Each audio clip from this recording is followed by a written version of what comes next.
From Taylor Field on the campus of Illinois Valley Central High School in Chillicothe, Illinois, Clutch Sports Media is ready to start a fun fall season of high school football. Tonight, it's the Panthers from Paxton-Buckley-Loda and the Gray Ghosts from Chillicothe IVC. Hello, everybody, and welcome into the broadcast. I'm Joey Wright alongside Cody Roskins.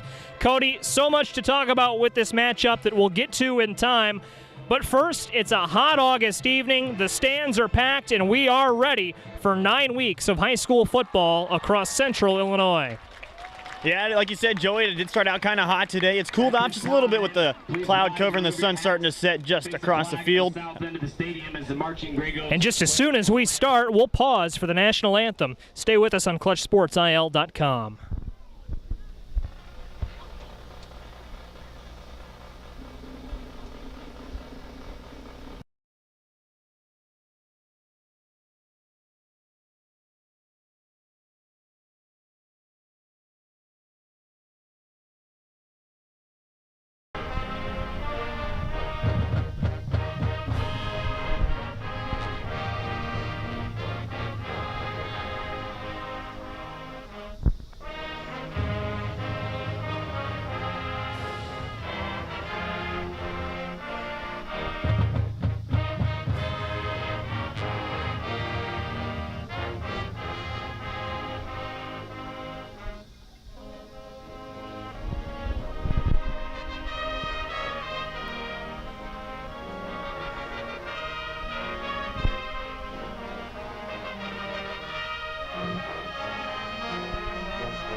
A wonderful rendition of the Star-Spangled Banner by the Chillicothe IVC Marching Band. Joey Wright and Cody Roskins back in with you as you see the marching band continue to perform on the field. And Cody, that's what we were talking about before the national anthem. It's high school football. We're back. The fans are on their on their feet in the stands. Band's playing on the field. Sun is setting right across from us. What an atmosphere here in Chillicothe tonight.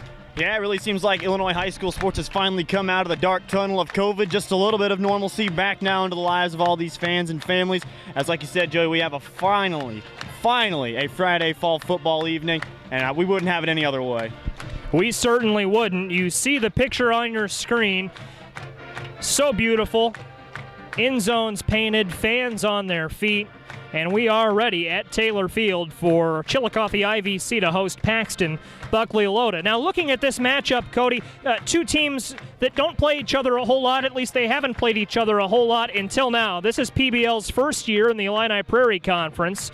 IVC has been a staple of the conference for a couple of seasons. Both coaches told us in the lead-up to this game they've traded some tape. They have some idea maybe what to expect from the other.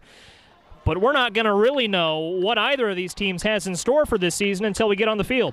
Yeah, and you're right, Joey. The first quarter will be a very interesting opening prelude to the season so far for both these teams. Both very similar schematically on offense, a little different on defense, but we'll get that when each team takes the field. But what we expect out of PBL, they're going to spread it out, run the ball. IVC, very similar. They're going to spread it out, but I feel like we'll see a little more fireworks through the air on that side. Luckily, Cody broke down the film, so you at home don't have to. Cody, let's start with Paxton-Buckley-Loda, and of course you mentioned we'll see a little more when they do take the field, but what can the scout at home expect to see? A lot of spread offense. They're going to go 4 wide receiver, 3 wide receiver, 1 tight end, and also twins to probably the far boundary. We're going to see a lot of pistol, and then in the short yardage, going to see an 18-wheeler package / Wildcat for any of you that used to watch Texas back in 2015, back when they had Tyrone swoops. But main running schemes, their coach said to us they would like to spread the ball out but run inside before they run outside. Main passing schemes are going to be a little quicker, not as many deep play action shots. They like to stay in third and manageable and keep the ball in front of the chain, so to speak. And for IVC, what do the Gray Ghosts have in store for us tonight? very similar schematically, like I said, on offense. They'll go with the 3 wide receiver, 4 wide receiver sets, but they are much more built to put the ball through the air. We broke down their roster. A ton of wide receivers will see action tonight. We could see as many as 5 wide receivers get receptions tonight for IVC, and it's going to be very difficult, as deep as PBL is on defense, to try and match up with all these wide receivers. You get a look there on your screen at Tim Hines. He's the head coach of the Gray Ghosts. He's entering his 19th season this year, 18 seasons under the belt, couple of wins away from the 100 mark, and he's made the playoffs 10 times. Obviously no IHSA playoffs 1 season ago in the COVID-shortened spring 2021 season that was from the fall of 2020, but PBL and IVC both hungry and raring to go, trying to get back to the playoffs in 2021, the fall season that is. As the band departs the field, we are getting ready to go. Should see the Gray Ghosts make their entrance here in just a moment. Want to thank real quick before we get going our entire crew. Joey Wright and Cody Roskins in on the call with you. Evan Johnson behind our computer tonight. Jonathan Michael behind our game camera. Francisco Alonso, our social media coordinator this evening. Johnson. At quarterback, number 12, O'Quinn Gertis. Also got Rodrigo helping us out with stats in the press box. He's I'm a little envious of Rodrigo tonight, Cody. He's in the not air-conditioned press box, but he's got a fan blowing on him, whereas it's kind of toasty in the stands, although the sun's beginning to set. It is cooling off a little bit. Yeah, Rodrigo, taking stats for us tonight. Always appreciate that. But like you said, gets the cushy job, so to speak, of being in the press box tonight. But no, great job by our crew tonight, weathering the technical difficulties leading up to kickoff here. We're going to try and, do our best just as much as these two will try and weather the storm. Fresh new faces on both sides of the ball, so we'll try and match the effort and intensity on the field with us up here calling it from the stands. See on your screen there, kickoff temperature hovering around 84 degrees. As it departs your screen, the Gray Ghosts are soon to make their first appearance on your screen. The defensive starters coming up first. You see the band flanking the tunnel there. As we pan over and you see them marching towards the tunnel. And Cody, this is what high school football is all about. Yeah, it is, Joey. Now we get the hype, the atmosphere. These kids have waited over a calendar year to finally get through and into a fall football season with no abbreviated schedule, a fresh new opponent joining the conference. There's no way you'd rather welcome with an L on their first road game in the conference. You see last season 2-3, first losing season since 2017. IVC's looking to change that this year. Talking about the defense, they're ready to make their first appearance, Cody. IVC has a lot of size, a lot of tenacity up front. They do, and like we said earlier, they're going to spread the ball around, but we got to start with their 200-pound quarterback in Hewlett. He's going to be able to do everything tonight for this IVC offense. Tuck and run, scramble drills. They run a lot of sprint outs to the boundary. There's no way this man won't have more than 6 or 7 carries by the end of the first quarter, and he's going to throw the ball quite a bit as well. Aiden Fulton, the first to be announced. He's a wide receiver and a defensive back. Nate Dennison makes his first appearance on the field now. And there's the man, Nolan Hewlett, coming out, the star quarterback, all-conference player. He is going to be such a dynamic threat for the Gray Ghosts, not only tonight but this season. Logan Norris has also come out. Here's Hayden Geltner making his first appearance. And you can feel the energy. Yeah, these parents, in large part were restricted on who could come, the families who could attend the games a season ago. So this is a year and a half's worth of pent-up hype and energy finally being able to be cut loose as we see the Ghosts continue to take the field. Want to highlight some PBL fans looking right across the way. They've not traveled incredibly well. They've got a couple of different options to watch, either on ClutchSportsIL.com, also some radio options. They've made the trip from Paxton-Buckley-Loda, but they brought a decent crowd in the stands across from us, the stands you'll see on your screen all evening long.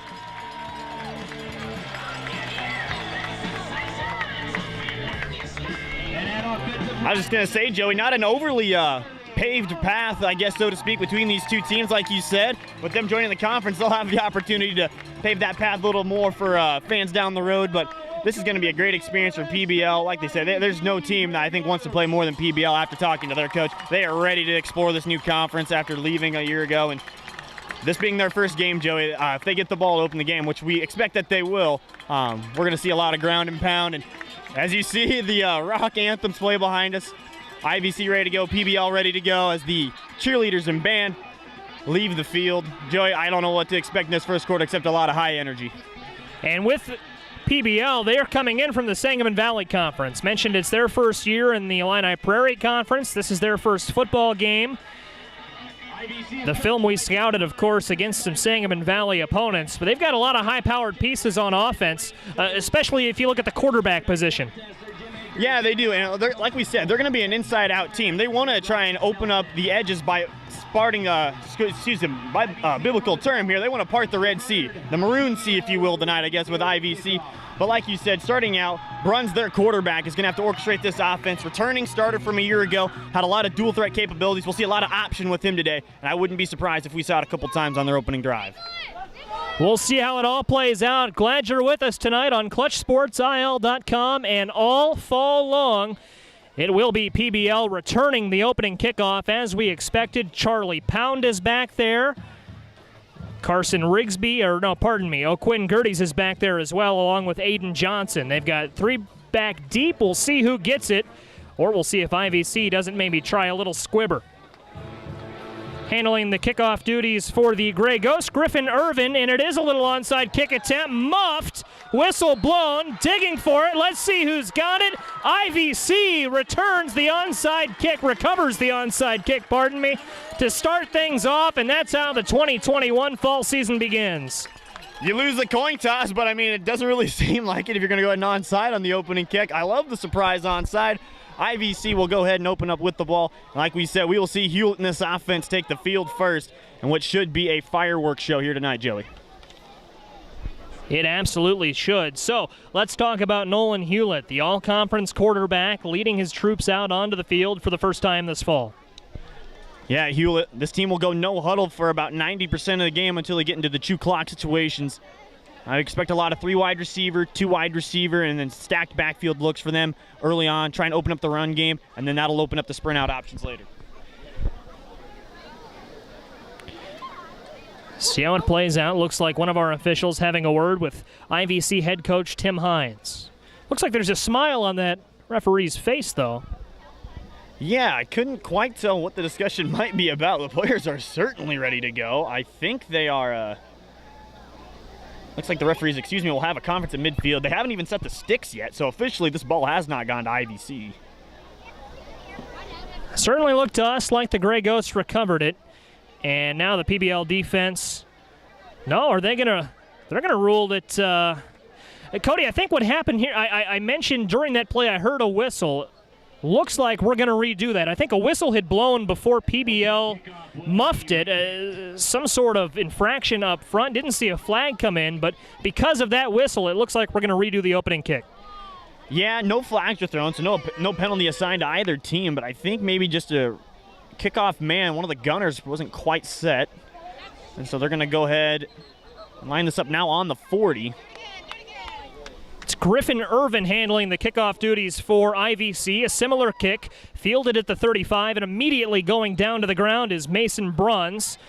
The PBL quarterback making a wise choice, and the Panthers, with a second chance, capitalize on it. And that is how the fall 2021 season begins. A bit of an unconventional start. Yeah, a little self-preservation there. Bruns is going to have his chance to run with the ball. Time and place, though, not on the kickoff. Certainly not. Irvin's with the, don't want to call that an onside kick attempt. It was a little squibber. Bruns with the wherewithal to go down to the ground. He's going to come out in the shotgun formation, and it's the Panthers getting the first crack at an offensive opportunity this evening as the sun begins to dip down on the horizon behind us. Bruns in the backfield takes the snap. Handoff up the middle. This is going to Tyler Smith. Smith rebuffed at the line of scrimmage, and the IVC defense wins round 1. Yeah, we saw the first opening play there out of the 3 wide receivers set. They shifted out of the 5 wide. Maybe just wanted to see what look the defense would give them out of that look. Like you said, Smith with his first carry. No gain. Good run defense by IVC. That's going to be key all day long. Tyler Smith, the senior running back. We also expect to see him at linebacker tonight. In the backfield again with Bruns. 3 wide receivers in towards us. Charlie Pound almost lined up offsides. Pardon me, one of those a tight end as Smith gets his second carry. This one a little more successful. Couple of gray ghosts in on the stop. See who they give credit to that one. Looked like David Russell was in on it. 3rd down and about 5 coming up. Yeah, that time, able to get a push with the line of scrimmage, gaining about half of what he needed. We did see the first look out of the Twins formation as we see Bruns run the next play into the huddle. I look to them to keep with that. If they're going to run that all day long, I wouldn't have a problem if you're PBL. You're going to stay in 2nd and short, 3rd and manageable, and give yourself a shot. We talked before the game. That's one of your keys to the game for PBL. You got to have a 3rd and manageable. It is that here. Bruns the only one in the backfield. 2 wide receivers towards us, 2 on the far side. Bruns dropping back, floating one up, down the field, it's caught. That's Caden Snelling. Snelling to the 5, to the end zone, touchdown Panthers. And they start things off with a touchdown 90 seconds into the game. Yeah, we mentioned that first play of the drive was out of the 5 wide. They must have really liked the look they had as the 3rd play of the drive over the top for the remainder yardage. PBL looking good there on drive number 1. Bruns to Snelling, poetry in motion. And that is exactly how the Panthers want to start off their first IPC game in enemy territory. Yeah, you make a statement. Drive number 1, go down and score after, it looked like your team wouldn't even have the ball to start the game. A big momentum swing here. What could have been IVC ball now goes back to a PBL lead as we will see the 2-point try. That's something that PBL head coach Josh Pritchard told us on Monday. Even 50% from 2-point land is about the same as 100% for extra points. This is Tyler Smith getting knotted up and brought down in the backfield. Yeah, no good on the try there, but like you said, you take your chances with the, sabermetrics of it. The 2 2-point tries, of course, would equal the 4 points, just as good as a field goal or multiple PATs in that situation. So very much playing by the numbers on that one, but 6-0 PBL, and now we got to see if IVC can answer. Didn't get that one, but owing to what Josh Pritchard said, if they can find pay dirt again, find 2 points, well, that's 100% of your extra points. That's exactly right, Joey.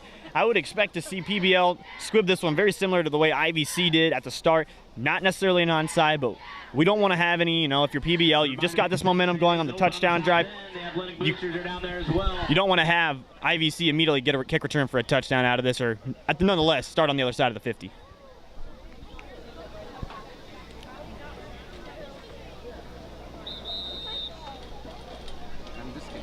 50-50 tickets being sold tonight. Visitor. Proceeds go to the IVC tackle. Being sold for $15 each. So now it's PBL on the other side of things, handling the kickoff duties for the Panthers. Tyler Weigel. Andrew Burwell. 2 back deep to return for IVC. Ryan Adler and Andrew Burwell. Burwell number 20, Adler number 24. Weigel listed as an offensive lineman and a defensive lineman. See if he can send it deep. Josh Pritchard had high praise for his special teams units on Monday. This is a short kick, could be trouble for IVC. They weren't able to get to it in time, and it looks like PBL's recovered it.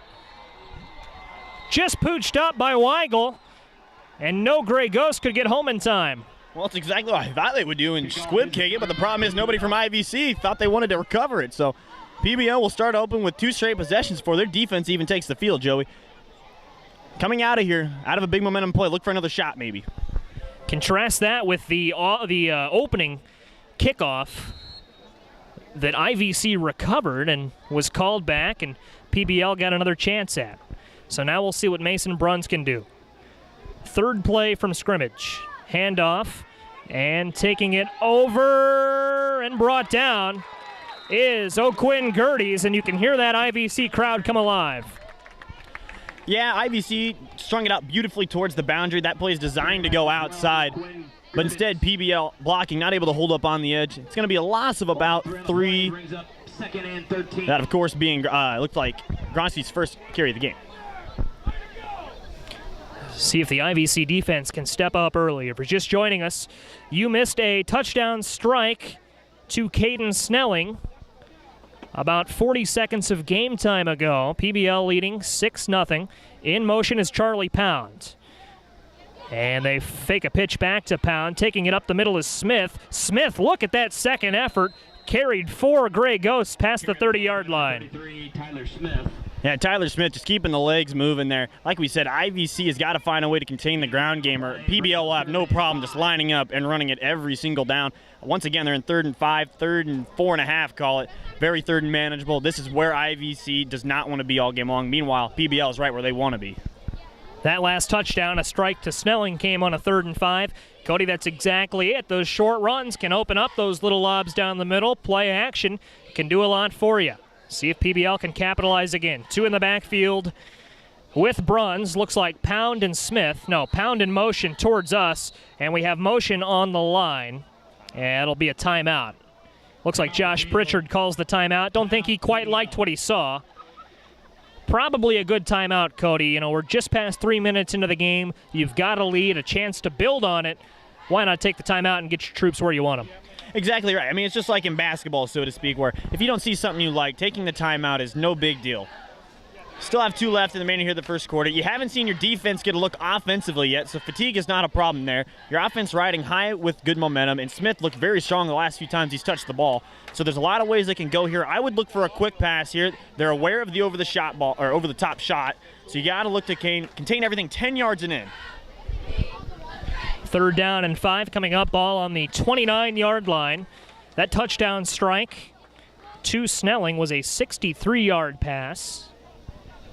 They would only need half of that here for a second touchdown on 3rd and 5. We'll see what happens. Joey Wright and Cody Roskins in with you this evening on what has turned into a pretty nice evening in Chillicothe. It was really hot this afternoon. It's cooled off. The sun has set. It'll be dark soon. PBL trying to light up the scoreboard, though, before that sun can completely dip. Bruns in the backfield, 2 with him. Handoff to Smith. Smith dragged 1, but 3 Gray Ghosts will drag him down.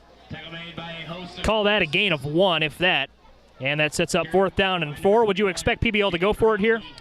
Like you said, they feel very confident in their special teams unit, but if their punter doesn't feel like he can get this inside the 10, it doesn't net you much sense. I like the idea to go for it here. If you turn it over, no more than they're pinned inside their own 30, so I like the call here for PBL. Even a turnover turns into a good punt. 4th down and 5. No gain on the last play. Bruns in the backfield with O'Quinn Gertie's with him. 4 wide receivers on the play. Pump fake, he's going to look deep. That pass is underthrown, it's picked off. First turnover of the game. Here go the Gray Ghosts, and taking it up to about the 30-yard line, Ryan Adler gets the crowd into it. Yeah, just an underthrown ball that time. I don't love the idea with the shot play. I mean, you got him over the top once. You had the bubble route underneath. But PBL, credit, they took their shot, and like you said, Joey, the turnover turns into right where they would have had the ball anyway. Got it back to the 29-yard line, right where that play started. IVC will take over on the All told, PBL not too much worse for wear after that. And now we finally get a chance to see the Gray Ghosts on offense for the first time this evening. Nolan Hewlett, the all-conference quarterback, sends a man in motion. That's Aiden Fulton. And a whistle blown at the line of scrimmage. penalty on the play. Didn't see a flag come in, but there will be one. And we'll see who jumped first. It's looking like this will be a false start penalty, and it is. This will be the first penalty of the game. Start against IVC. Of course, just a 5-yard infraction. 1st and 15. Doesn't hurt you too bad. Sets you back to around the 26, 25-yard line. If I'm IVC, this doesn't take you off schedule too much with how good your offense is at times. It's now Caden Neltner next to Fulton, and they've also got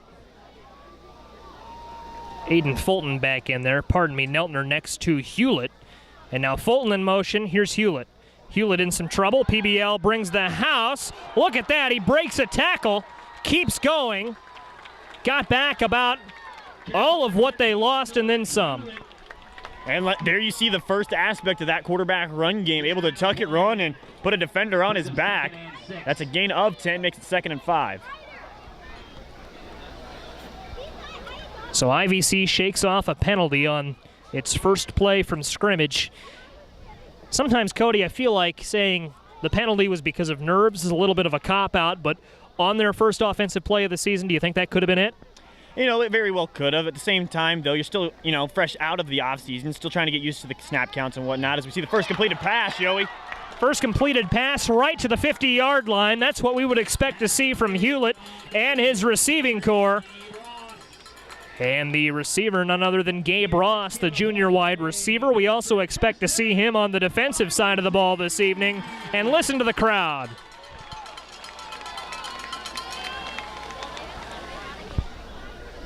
Right at midfield, the Gray Ghosts. Trailing after an early strike. See what they can do. Play action. Here's a pass over the middle, tipped, and that was dangerous. That's why you practice the tip drill, but fortunately for IVC, nothing cooking there. Falls to the turf, brings up 2nd and 10. Yeah, 2nd and 10. I'd look to try and get about 6 to 7 of this back. Again, put yourself in 3rd down and short, 3rd and manageable. IVC wants to stay on schedules just as much as PBL does. But at the same time, they've got a lot of playmakers. And Hewlett on the ground, he's going to be very lethal trying to contain. He can do a lot. We've seen him use the legs. We've seen him use the arm. 2 receivers, bad snap. Hewlett's got to get back in time. He does. Let's see if he can make anything out of this. Stays on his feet, and he's brought down at the 35. Yeah, a big loss. Unfortunately, that'll go down on his rushing stats, but that'll cancel out to be 0 after the the almost 15-yard carry he had earlier. This will set up a long 3rd down and a country mile, but if I'm IVC, you got to be smart. Throwing the ball is very different here in this situation compared to PBL. An interception is a lot better than a punt return in this, or a lot worse than a punt return in this situation. So what you're saying is they can't be too aggressive on 3rd and 25. That's correct. You got to look for something, a catch and run situation, but anything over the top is available. As you see, they're playing 4 deep defensive backs. It's going to be very hard to beat this defense over the top here. Panthers not taking any chances. Here's Hewlett. Going to wind one up deep. He's got a man down the middle. Fulton got a hand on it and couldn't get back to the ball, but a flag is down. I couldn't quite tell who the push-off was on. Initially, I thought maybe IVC, but this looks like it'll probably be against PBL. We'll go ahead and take a look here at the head referee.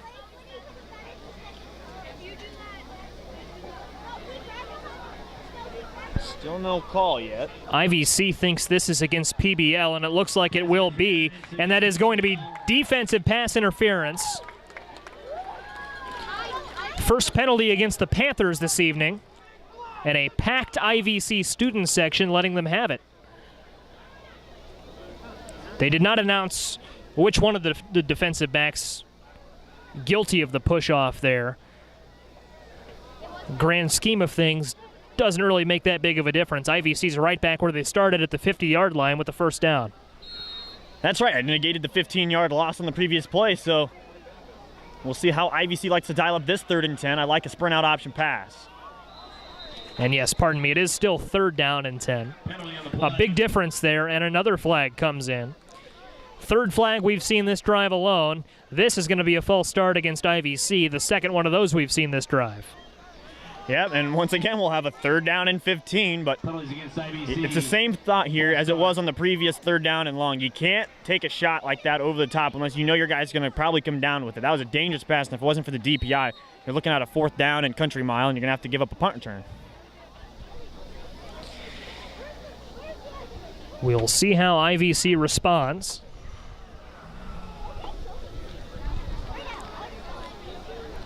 Hewlett with one in the backfield. Rolling out. IVC's got a linebacker coming towards them, and that pass intended for Aiden Fulton, throwing a yell. Penalty is holding against PBL.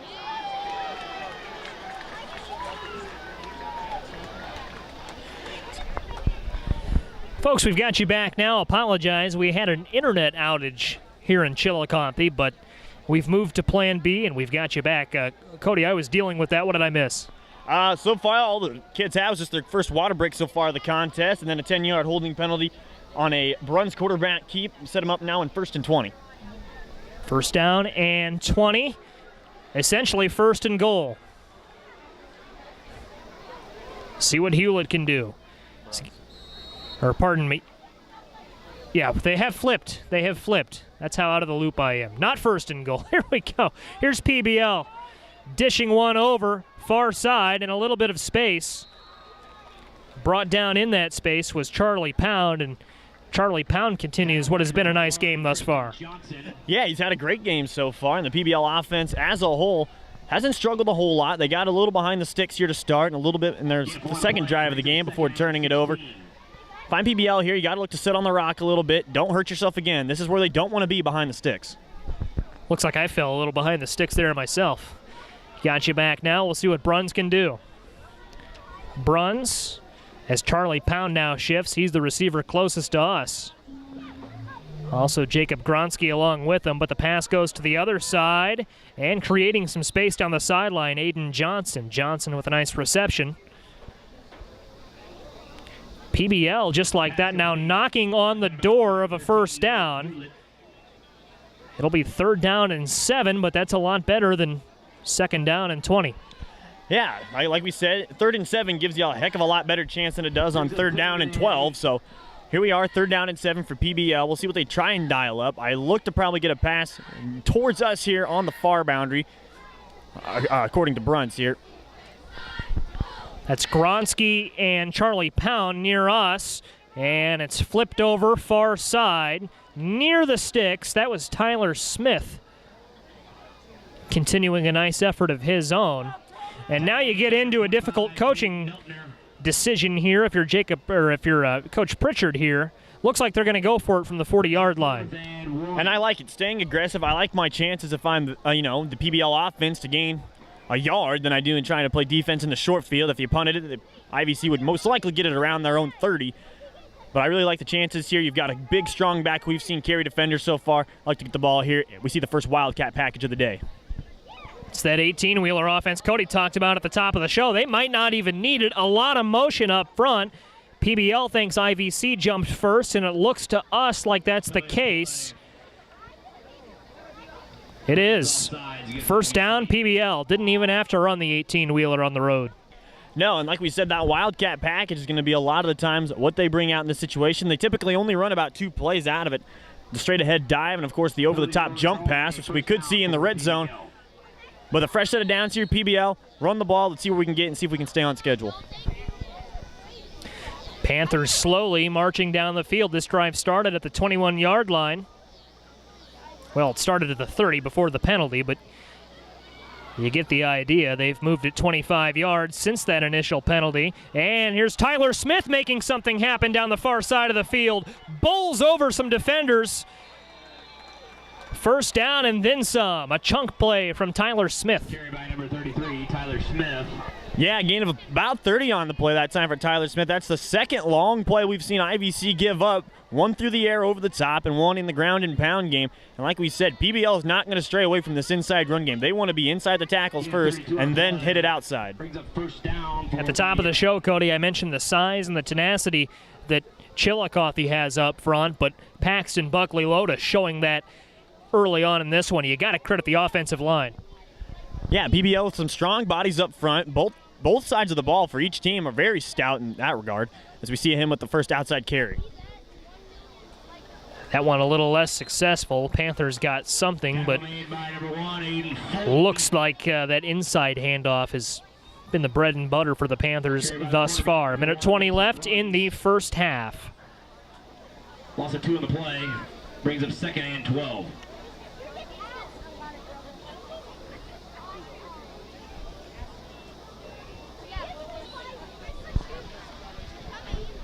Clock ticking down on a first quarter that has seen a lot of action. Just one score so far. It was PBL striking with 10 minutes and 27 seconds left in this quarter. Bruns in the backfield with Smith. And it is a handoff to Smith. Smith gets past one defender. 3 more come in to finish the play. Down he goes, a short gain. Yeah, able to get some of that yardage back. Put him in a not necessarily plus situation here, as that'll most likely be the end of the first quarter, Joey. A lot of action we've seen. Like you said, we saw the long ball over the top. If I'm PBL, I'm content sitting on this, getting a nice break, getting in the huddle, and coming up with a great play call here on 3rd down and 10. Bruns finally gets the play relayed. And with just 11 seconds left here in Chillicothe in the opening quarter, As we see now under 5, they will snap it. Handoff is to Smith. Smith bounces it outside, hits the gap hard, still on his feet. And it'll be first down and goal, Joey, when we open up. Carry by number 33. I know it looks like they will mark him just shy. Nope. Yep, he is at the 6-yard line, Joey. It'll be first down and goal when PBL comes back to open up the second quarter. A great first quarter of action. PBL 6, IVC still scoreless as we work the end of the first of 4 quarters. Joey Wright and Cody Roskins in with you. High school football back in Illinois. Tonight's coverage is brought to you by the United States Army. You can give the Peoria recruiting station a call at 309-689-0071 or visit GoArmy.com. The United States Army, a proud partner of Clutch Sports Media. And if you forget that number or the website, it's down at the bottom of your screen all game long. Also sponsoring our scoreboard tonight, the Army. So we thank them for their support. Certainly thank all of our active military and veterans for all they've done for our country. As we switch fields and see if PBL can cap off a drive that started 80 yards away.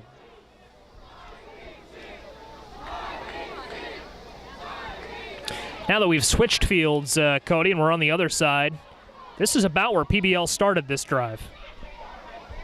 Yeah, after the 4th down stop, they stopped him by just a matter of inches, I might add. But like you said, Joey, that holding penalty started them back basically at their own 11, and here they stand right at, looks like the 11-yard line here, so just outside first down and goal territory. So they still can achieve that elusive first down and critical first down inside the 1. We'll see Bruns come out working in the gun. There'll be 2 wide receivers, a twin set to the far boundary. 2 tight ends on the field for PBL.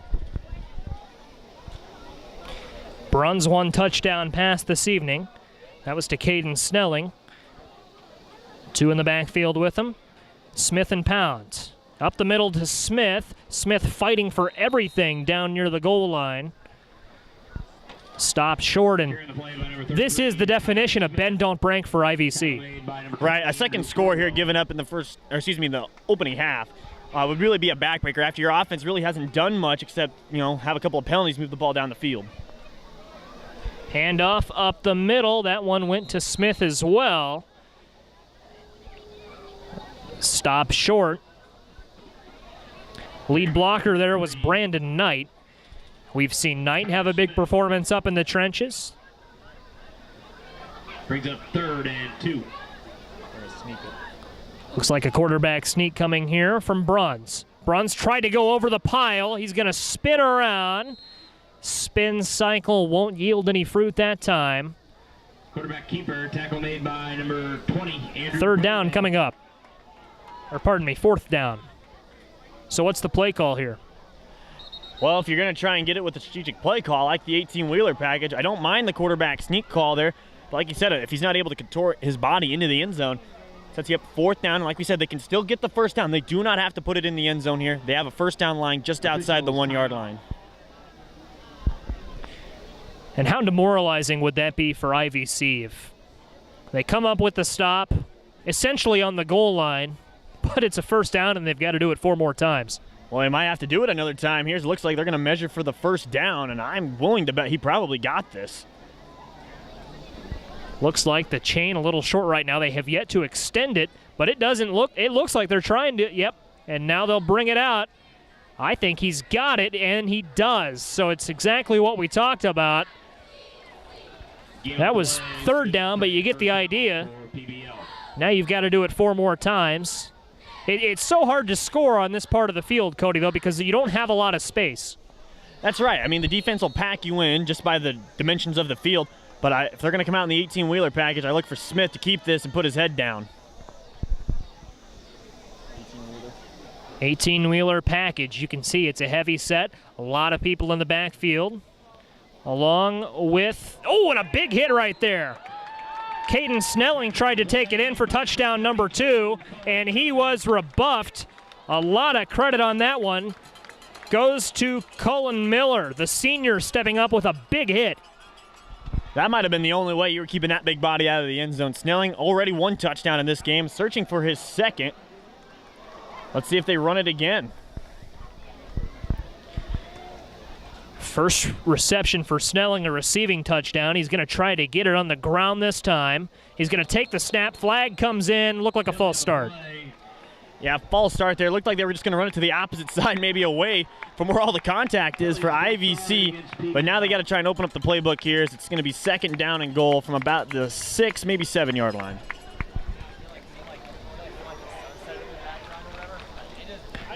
There's the classic chant. I'm sure we've heard it earlier in this one, but that's the first time I caught it. The "You Can't Do That" chant coming in from the IVC students section. 2nd and 7. Would you expect to see the truck hit the road here? I wouldn't. I'd like to see them try and spread the ball out. They've had a good looks, and it looks like they'll come out of the pistol here, strong back to the right. This ball's probably coming to the near side. Bruns with Gronsky and Smith. It's a pitch back to Smith. Smith with space to the corner. Big hit. Did he get in? Yes, he did. Touchdown, Tyler Smith. And the Panthers take a 2-touchdown lead. Who needs the 18-wheeler when you have a truck in the backfield just by himself? Smith puts his head down, looking for contact for about the 4th or 5th time today. Punching it in, and 12-0 Panthers. First touchdown we mentioned was Caden Snelling, but you had the sense that it was only a matter of time before Tyler Smith, the star senior running back, found the end zone himself. You would expect to see PBL go for 2, and we'll see that here. And here's a little bit of trickery. Yeah, IVC having to defend the swinging gate here. They'll go for 2 and throw a pass here if they like the numbers. Bruns with Smith. They've only got 2 linemen in front of them. Pay attention to that far side of the field. That's where everyone else is. Man in motion now. That's Garrett Sanders. Bruns is going to try to take it himself. And he's in. Touchdown, 2-point conversion for Bruns. Functions just the same. It's 14-0. And just like we said, sabermetrics working out. The 2-point try working there is just as good as all your PATs. So PBL able to surge out to a 2-score lead. So we go ahead and give you a quick drive recap that time. Smith able to cap it off with a 7-yard touchdown run on the buck sweep to the near sideline, set up by a beautiful drive. PBL going up and down the field. IVC's got to try and find an answer here. Game started all right, nearly recovering the onside kick. However, PBL able to recover, go down and score on a 63-yard Snelling touchdown pass. And now Smith opens up the scoring once more with a 14-0 edge in favor of Paxton-Buckley-Loda. However, though, Joey, like we said, it's going to be hard to count out Hewlett in this offense. I had to bend over. Our 14 was tiny. I'm not quite sure what happened there. Working out the kinks in week 1. But what a drive that was from PBL. Yeah, PBL did a great job of keeping the blend simple. About 1-to-1, as my drive recap says, in terms of run to pass. Let's hopefully see IVC trying to recover this kick this time after his pooch last. We have seen a lot of bizarre happenings on these kickoffs. Opening kickoff, IVC recovered. That was called back, and then PBL recovered it. They were able to go down and score. This is tailing out of bounds. It's flubbed. Andrew Burwell got a hand on it and landed out of bounds. So you don't get the flag for the kickoff going out of bounds there. That'll be ruled a fumble that went out of bounds. IVC will take over. And if you're IVC, you could probably chalk that up to a poor return, good kick coverage for PBL. At least it functions the same way. Yeah, it essentially does. They're going to start just outside their own 10-yard line here. Just inside their own 10-yard line. Like you said, Joey, effectively covers as a good kick coverage, but still you'd like to have it at about your own 20. So we'll see what Hewlett and company have in store for this, the 3rd Gray Ghost drive of the evening. Right now it's Hewlett lined up with Caden Neltner behind him. Neltner, a name we've called a lot. Senior running back. 4 wide receivers. Here's Hewlett. Hewlett, play action, quarterback draw, is going to keep it himself.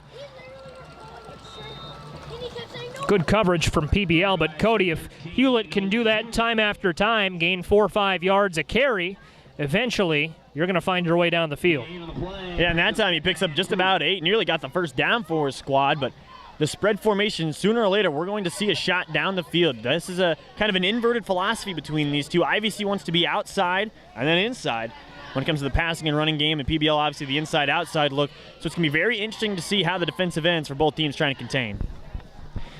Hewlett's rushing total right now, 7 yards on the game, a negative 15-yard rush earlier, bringing that down. This is a pass, and Aiden Fulton with some momentum down the far side, carries a man.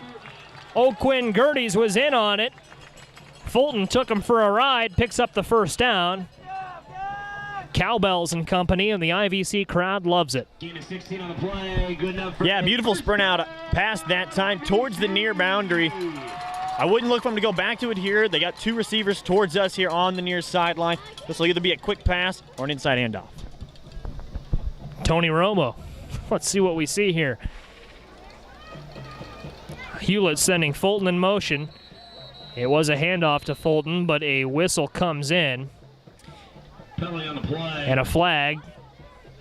Yeah, and there you see the second dimension of this outside-inside handoff offense. They try the veer with the jet motion. The quarterback, Hewlett, either has the option to keep it and run it up the middle, or he can hand that off on the fly sweep and try and get to the perimeter. Penalty is false start against IVC. Unfortunately, it's yet another false start against IVC. We've seen that a couple of times.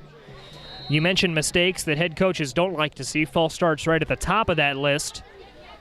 But with this being week 1, you might not even chalk it up to nerves at this point. You're still trying to learn the snap counts and trying to learn the intricacies of play on the offensive line. Hewlett, here's a handoff. Handoff to Neltner. Neltner with a couple, gets back to the 40. Carried by number 25, Caden Neltner. Yeah, able to gain about 5 yards back, puts him down in about second and call it 8. But IVC's got to find a more consistent rhythm on offense. All these penalties are starting to stack up. Right now they have more penalties than they do completed passes. And that's with a couple completions from Hewlett. That's not a knock on him. He's been pretty good in the air tonight. See if they go back to the air here. Hewlett dropping back to pass. He's going to do something with his legs. House collapses in on him. He creates some space. It's a first down and then some for IVC. Nice rush from Hewlett. Yeah, that time Hewlett able to put his shoulder down, even threw out a stiff arm late. You don't see quarterbacks do that often. But as you hear from the PA announcer, a first down, a new set of change, and who might have judged second and long if you're going to get a 12-yard carry? You have the sense, you have the feeling that this is the biggest drive of the game for IVC. Down 2 scores. They will receive the second half kickoff. Hewlett and company trying to close. Man in motion, it's Fulton. Low snap, second low snap we've seen tonight, and Hewlett with the wherewithal to fall on it. And Cody, it's not necessarily penalties. It's low snaps, it's miscues like that that will add up. And after a 12-yard rush, negative 12 yards cancels it right out. Yeah, and we had that happen earlier with after a 15-yard carry by Hewlett. They lost 15 on a bad snap. And so like you said, first quarter mistakes, it looks like we will have a timeout charged to IVC. Timeout, IVC. IVC with a timeout, Tim Hines and company wanting to go over things. Probably a good timeout in the grand scheme of things. And we take this break to remind you that tonight's coverage is brought to you by the United States Army, with more than 150 career paths to explore, plus comprehensive benefits to help you along the way. The U.S. Army has what it takes. To find out more, call the Peoria Army Recruiting Station at 309-689-0071 or text AVKQ to GO Army. And again, that phone number at the bottom of your screen all game long, so long as we've got our scoreboard up. The United States Army, generous enough to be a proud partner of Clutch Sports Media.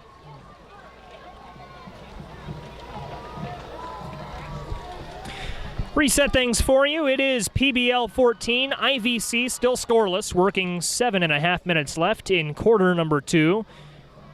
Joey Wright and Cody Roskins in with you. Want to highlight some phenomenal work from Evan Johnson, our producer, Jonathan Michael, our camera operator, Francisco Alonso helping us with social media this evening. We've rolled with some punches out here tonight, and great work from our whole crew to make this possible. Not even so much technical glitches, just as the heat. It was probably 95 degrees. It wasn't 95. It was about 90 when we got out here to set up. Heat index was a little over 100 degrees, hot, humid, kind of convection oven type weather.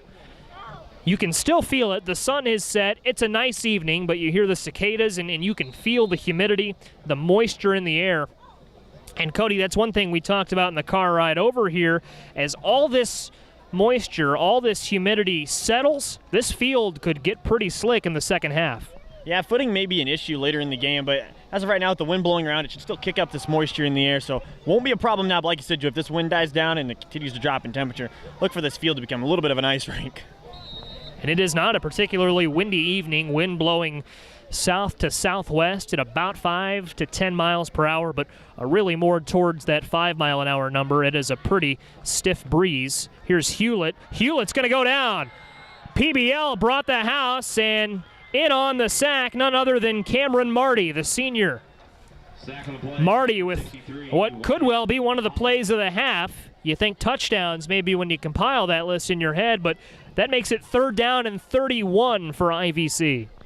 Yeah, and definitely not an ideal situation if you're IVC. Like we said, you still have to try and achieve the first down, but playing this safe would be a lot more beneficial. Like we said, a turnover at midfield is going to give IVC the ball with PBL the ball with just under 7 minutes to go in the half. They could easily milk that.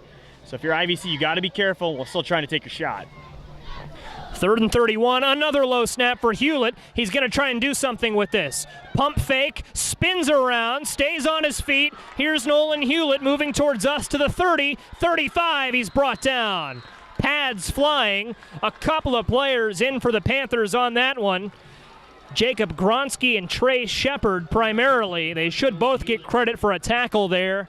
And you can see the emotion and see the energy among those white jerseys. They're fired up. Yeah, able to get the stop, but instead now it's 4th down, and after we said those pads popping early here in Chillicothe, but IVC and PBL have to be careful. A killer penalty here on either side on unsportsmanlike conduct would be an automatic 1st down, and that would be a backbreaker. 4th and 26. Hewlett will handle the punting duties.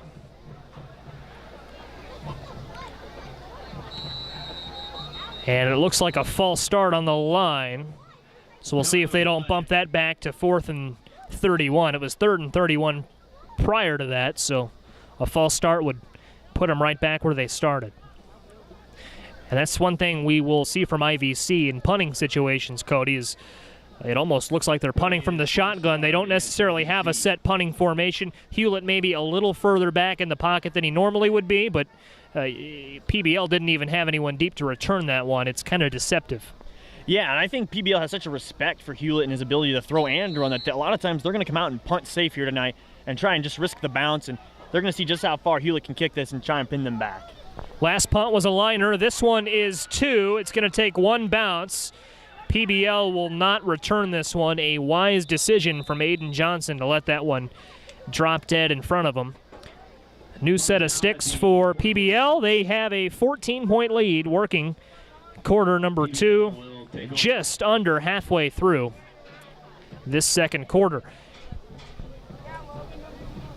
Cody, in a lot of respects, IVC has not played poorly. They've had their chances. A couple of mistakes on offense, a couple of things they certainly have to clean up. The defense has broken a couple of times, but it's taken a big effort on PBL's part to force them to break.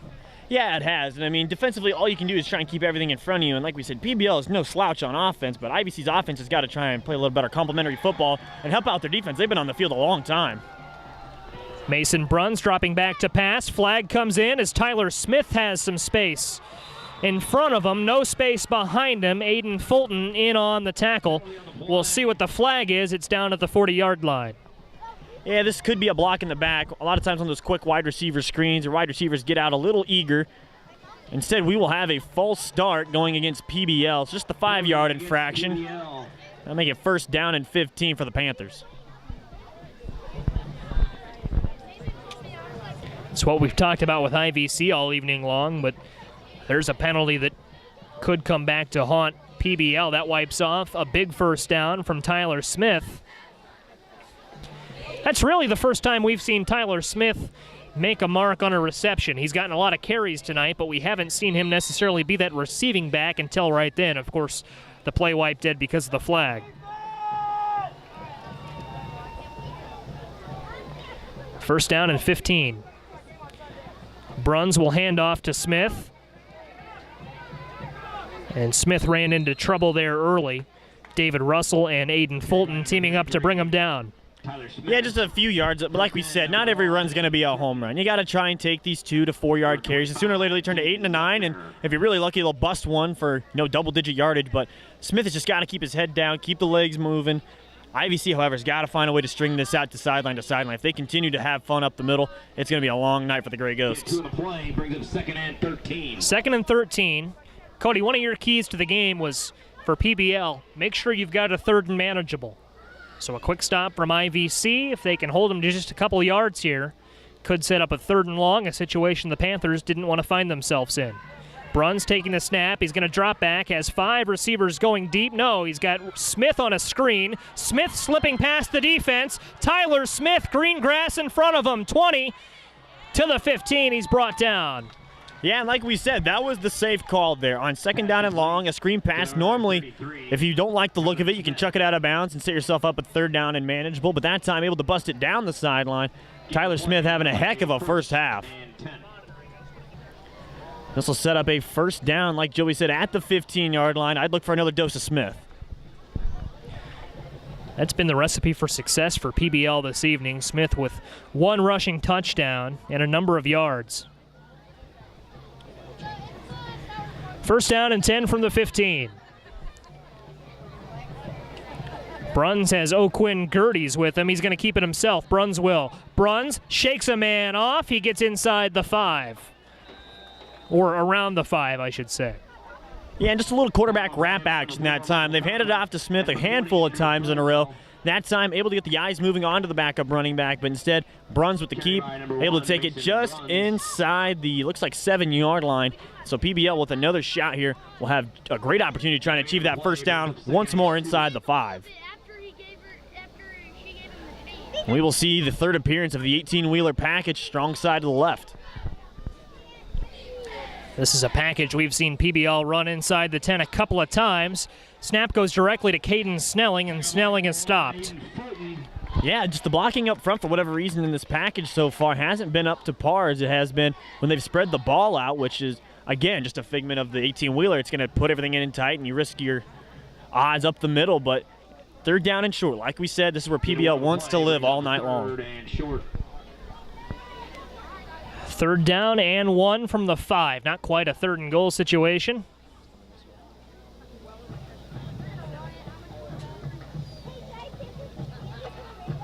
Bruns with 2 in the backfield with him. Watch for Charlie Pound. He goes in motion. We'll see if they run it to the right. They do. Cody Roskins called that, by the way, folks. He's saying in my ear, it's going to the right, it's going to the right, and the smile on his face when ultimately it went to the right. Of course, blown dead because of a flag and a false start, so it goes to the right and backwards.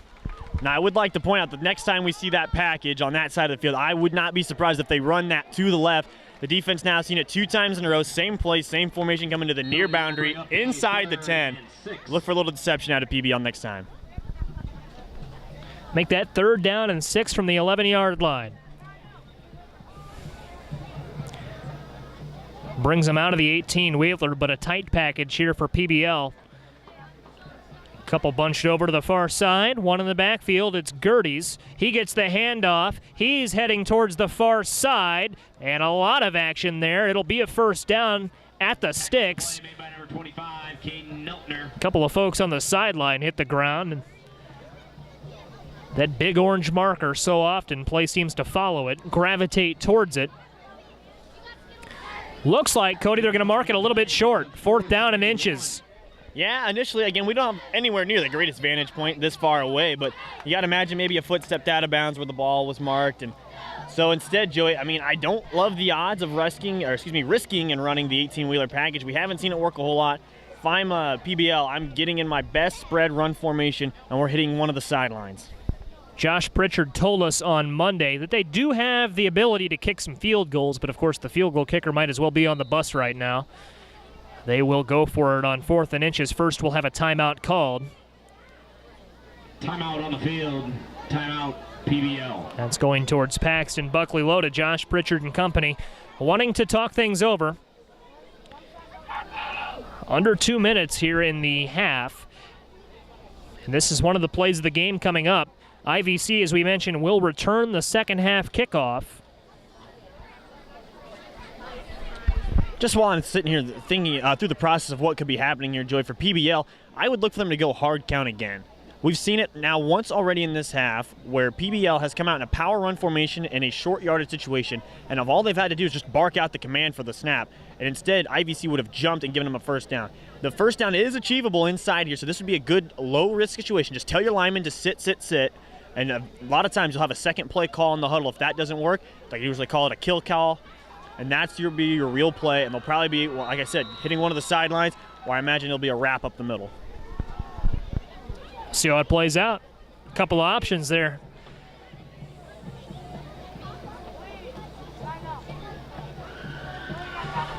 In the broader picture of the game, if IVC can come up with a stop right here, they would get the ball back, a full field in front of them.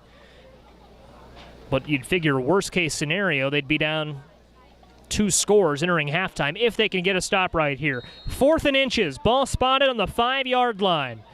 Bruns with 3 in the backfield with them.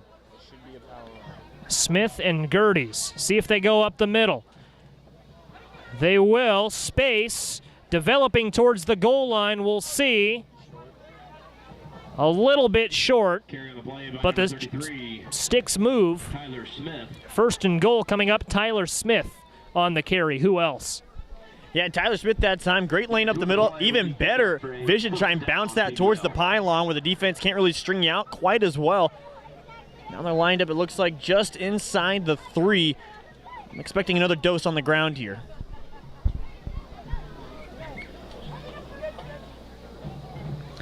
First and goal.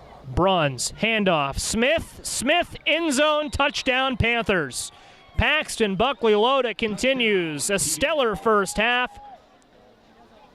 A flag is down. Run by number 33, Tyler Smith. Flag down right at the corner of the end zone, right at the pylon.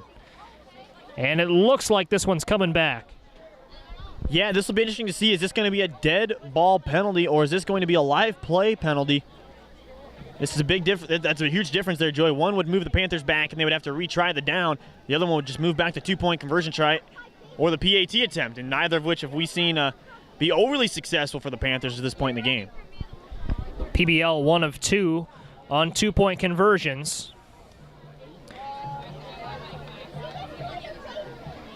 And the points will stand. It's against IVC. Penalty is against IVC. Yeah, personal foul against IVC. Probably just frustrated.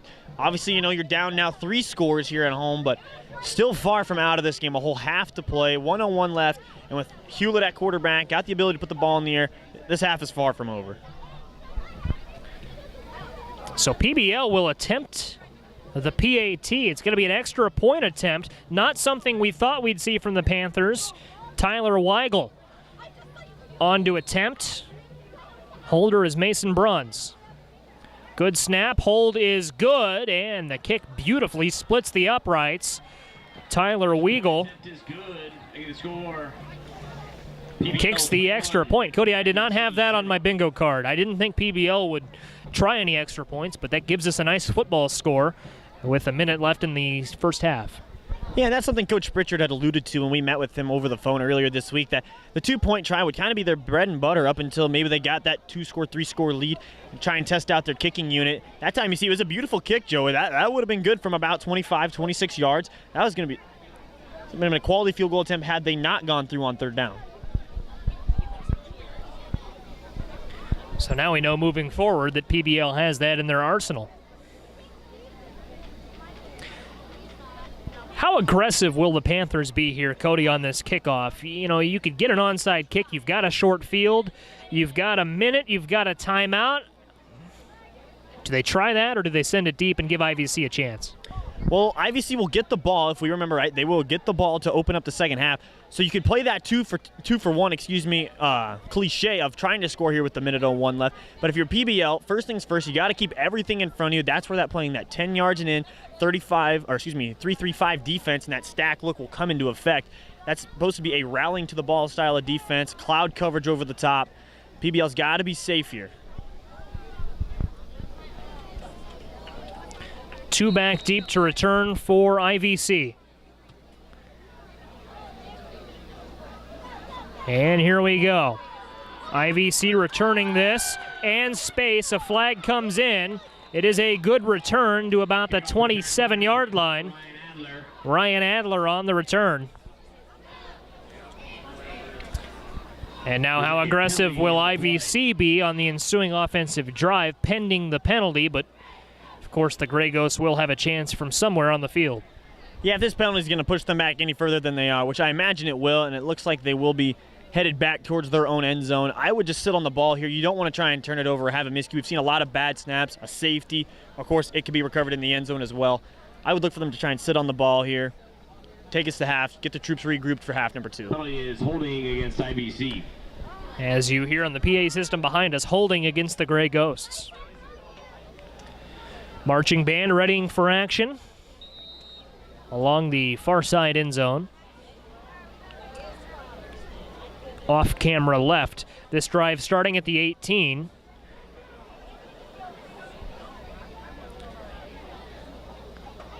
Two wide receivers towards us, one on the far side. Yeah, and you see Hewlett audible there. This could be a switch combo over here on the side, but instead, just interior handoff. Hewlett a handoff. That's up the middle to Caden Neltner. Early returns are that IVC won't be overly aggressive in trying to march this down the field. You see the clock ticking down, bottom of your screen. 2nd and 6 coming up. See if the Ghosts have one more trick up their sleeve. Yeah, and you see quickly PBL now with 4 deep defensive backs towards the back end of this defense. This is their prevent defense. Everybody else in the box is going to try and rally to the ball. Play developing over the middle of the field. That time, Hewlett was looking for Aiden Fulton. Didn't have anything. That pass was a little bit low. Brings up 3rd and 6. 3rd down and 6. Cody, I've got to imagine a key for IVC if they do elect to pass again. Make sure any play develops deep enough down the field to where it serves as kind of a punt. Yeah, like we said, of course, a turnover here. PBL could just hit the deck, and again, we saw a great field goal attempt. If they got any closer than where they are right now via a turnover, that would be a great field goal opportunity for them. This is all on Hewlett. Hewlett's going to have the final say of how this half will end. If it's going to be in PBL's hands or IVC's, we'll see. Hewlett handoff up the middle. Here's Neltner. Neltner gets a first down. The clock will stop as they move the chains. Stopped under 10 seconds. IVC could well elect to have the quarter end. They're going to come back to the line. Crowd comes alive. Waiting to see. It looks like that's how the first half will end. Center Mason Gibala does not address the ball, and that is how half number 1 draws to a close. PBL coming in, their first ever Illini Prairie Conference game, and they look like they belong a 21-0 lead over Chillicothe IVC. Cody, your takeaways from half number 1. Yeah, I'll start first with PBL, the team currently, like you said, Joey, leading 21-0. They've established a great inside run presence, and that's enabled them to open up down and away with the passing game and also the outside handoffs we've seen in the red zone a few times now. I look for their defense to try and pack it in a little more. They've been a little sloppy from time to time. IVC hasn't made them pay yet. On the IVC side of things, offensively, you got to try and get back to the basics. Your passing games have been a little sloppy. You haven't had many completions. Try and get back to that run game, stretch them sideline to sideline, and see if we can't get PBL maybe a little more fatigued. And defensively, they just got to find a way, like we said, to pinch down that line of scrimmage. You can't allow PBL to live in between the tackles all night. That's where they've had so much success. PBL really dominating those interior handoffs. A lot of game left to be played. We will, in a moment, step aside for the halftime show.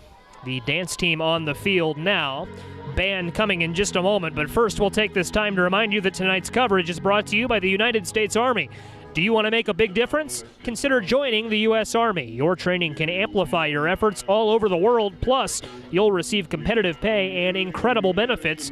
Learn more by calling the Peoria Army Recruiting Station at 309-689-0071 or text AVKQ to GO Army, and that phone number at the bottom of your screen all game long.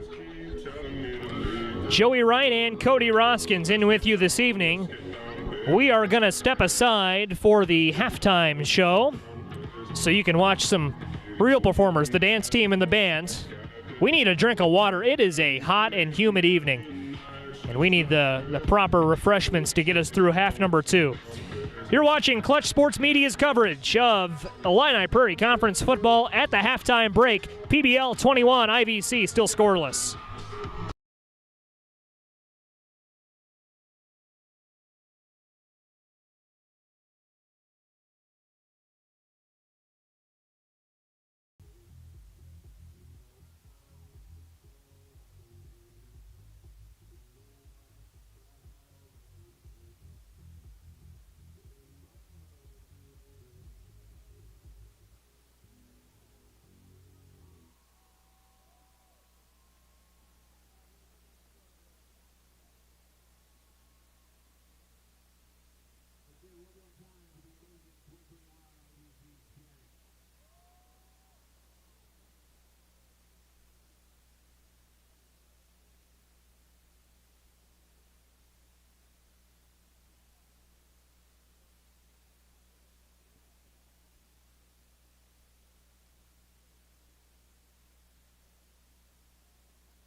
From Taylor Field in Chillicothe, Illinois, Clutch Sports Media is live. It's Illini Prairie Conference football on ClutchSportsIL.com. Joey Wright and Cody Roskins in with you at halftime. It's Paxton-Buckley-Loda 21, Chillicothe IVC still scoreless. The host, Gray Ghosts, looking to get on the board. We'll preview the second half for you in just a minute. But first, we'll take this time to remind you that tonight's coverage is brought to you by the United States Army. Redefine your skills, inspire change, and make a difference with a career in the U.S. Army. Join us and be a part of something bigger than yourself. To find out more, call the Peoria Army Recruiting Station at 309-689-0071 or text AVKQ to GO Army. That number on the bottom of your screen all evening long. Cody Roskins, what does IVC have to do to not only get on the scoreboard, but mount a comeback in half number 2? Well, obviously you have to play with a sense of urgency, but at the same time, you have to treat this game like it's 0-0. You're not going to get all this back in one drive. You're not even going to get it back all in two, down 21-0. So fine then, you got to find a way to sustain your first great drive of the game. Run the ball, kind of not necessarily clone PBL's formula, but stay in the manageable downs. You got to find a way to clean up the snapping game. We haven't seen the basic stuff out of the shotgun, so far resulting in multiple double-digit yard penalties. And so far, IVC's just got to find a way to get out of their own way. And for PBL, how do they maintain this 21-point lead? Kickoff. Ground and pound until they have an answer. You keep running it right down their throats, and so far they don't have an answer. IVC has not really collapsed the line of scrimmage like they thought they would so far today. PBL, on the other hand, has done nothing but open up the trenches. Couple of thank yous before our second half gets underway. First to our entire crew. Rodrigo Perez is right off to our right, helping us out with statistics this evening. Evan Johnson is our producer this evening. Jonathan Michael, our camera operator. Camera a little fuzzy right now, but he's going to try and get that in focus for us. Looks like he's making some progress. Francisco Alonso is our social media operator, coordinator, I should say, on site with us this evening. There we go. Good job, John. What a night. What an evening it is. And a thank you, first of all, to IVC Athletic Director Dan Camp for having us. So accommodating all week, really helped us out. And all the fans in the stands here, a full crowd here at IVC. Ball's in the air, second half underway. That is going to fall in front of the return man Andrew Burwell. Burwell with a second effort, gets it back past the 25. Crowd comes alive, and that is where the Gray Ghosts will set up shop to start half number 2. Yeah, and unfortunately, it's one of their better starting field positions of the evening. We've seen them start inside their own 20 multiple times tonight. But here's the chance of this IVC offense to gather itself, mount a comeback, and it all starts right here with drive number 1 of half number 2. New half. See if IVC can capitalize. Neither team, well, certainly PBL has not played poorly, but IVC has not played poorly by any means. Couple of mistakes on offense they'll have to clear up in the second half. But they certainly showed the framework is there for them to erase this deficit in half number 2. Here's Hewlett starting things off with a handoff up the middle, and look at that. The pile moves forward. Ball comes loose at the end of the play. We'll see. Runner ruled down. PBL thought they had it. It's amazing how when that ball squirts out, 22 players turn into actors. Right, all 11 of them pointing one way, 11 of them pointing the other way, but I like that first play of the drive for IVC. Run it down their throat. Let's see if we can establish something on the ground, and if you can't, obviously you got that RPO game and play-action game off it. Hewlett's not a bad runner himself. A dynamic quarterback can do a lot for you. Nolan Hewlett now has 2 backs in the backfield with him, 2 receivers towards us. 3 back deep for PBL. Hewlett again trying to do something with his legs. Quarterback draw, that's loose, and it looks like PBL was first to it. We'll await the call. Certainly looks like the Panthers have it, and they do. Nolan Hewlett hit hard. It was a good, clean hit. Forced the ball loose. And PBL, just like that, will take over at the Gray Ghosts 45. Yeah, just again, IVC, it's the little things. It's the ball control. It's the penalties so far they're mounting up. They're beating themselves more or less than PBL's beating them. Not that PBL hasn't been outstanding tonight, but now we'll see another dose of Smith. Tyler Smith has been electric. for PBL, the running back. He's going to get the first handoff of this drive. Has some space, slips past the defense, slips past the 30-yard line. Down to the 25, it's Tyler Smith. Who else? Tackle made by number 20. Like I said, they're going to keep running inside, and he's going to keep finding a way to bounce it to the outside until IVC finds a way to collapse that line of scrimmage. If he bounces it outside on the initial handoff, that's a win for you as far as I'm concerned. That forces your linebackers to flow sideline to sideline, and right now your DBs are going to have to get involved in the inside the box game. First down and 10, ball spotted at the 26-yard line. Watch for this play to develop right. Aiden Johnson lined up as the receiver. Instead, it's a handoff. Was going right. Oquin Gertie's got rocked at the 30-yard line. And that's exactly what IVC has to do. They plugged the gaps, filled the lanes, and able to stuff it for a tackle for loss. IVC was one of the few times today they've been able to shut down the ground game. We'll see how they set up again here on second down and about 11. We'll see if IVC decides to dial up a little bit of pressure, maybe bring one of the DBs down into the box to try and contain Tyler Smith. Second down and 12.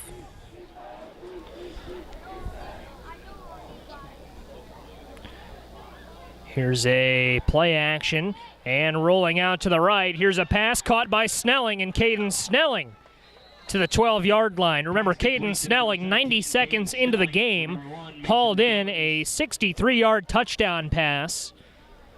He has been a weapon in the passing game. Comes up big there. It's a first down and then some for the Panthers. Panthers playing their first Illini Prairie Conference football game tonight, led by head coach Josh Pritchard. They've had a lot of success under Pritchard last couple of seasons. Officials timeout. Advanced to the third round of the IHSA playoffs in 2019, the last year in which the IHSA postseason was contested. We pause for an official timeout here. One of our officials heading over for a conversation with Josh Pritchard and the PBL coaching staff.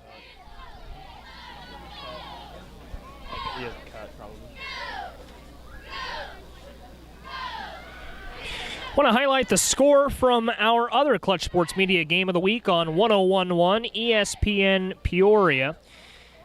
Right now it is PND 6, Metamora scoreless, if I understood that correctly. 6-0 Metamora, I had that backwards. Metamora leading PND 6-0. That game on 101.1 ESPN Radio Peoria. Larry Larson and John Camosa on the call for that one. Good inter-conference game, Mid-Illini Conference and Big 12 Conference. Redbird 6, Irish scoreless. Here's Tyler Smith inside the 10-yard line. Tackle on the play by number 54, Will Bundren. Yeah, just a power handoff that time for Smith, trying to find a way to the outside. We saw him working between the tackles a lot, just a little bit of a counter power. Takes that hop step to the right, tries to set up his blocks. That time, IVC, great job containing it. Sets up second down and 8. And I said inside the 10-yard line. How about right on the 10-yard line? We've seen this a lot, Cody, these situations inside the 10-yard line where there's still a first down to be gained. Line to gain is the 2-yard line. Here's Mason Bruns with Tyler Smith in the backfield with him. Play action. Bruns looking. Here's a laser down to Aiden Johnson. Johnson with a nice extended grab there. Sets up second down.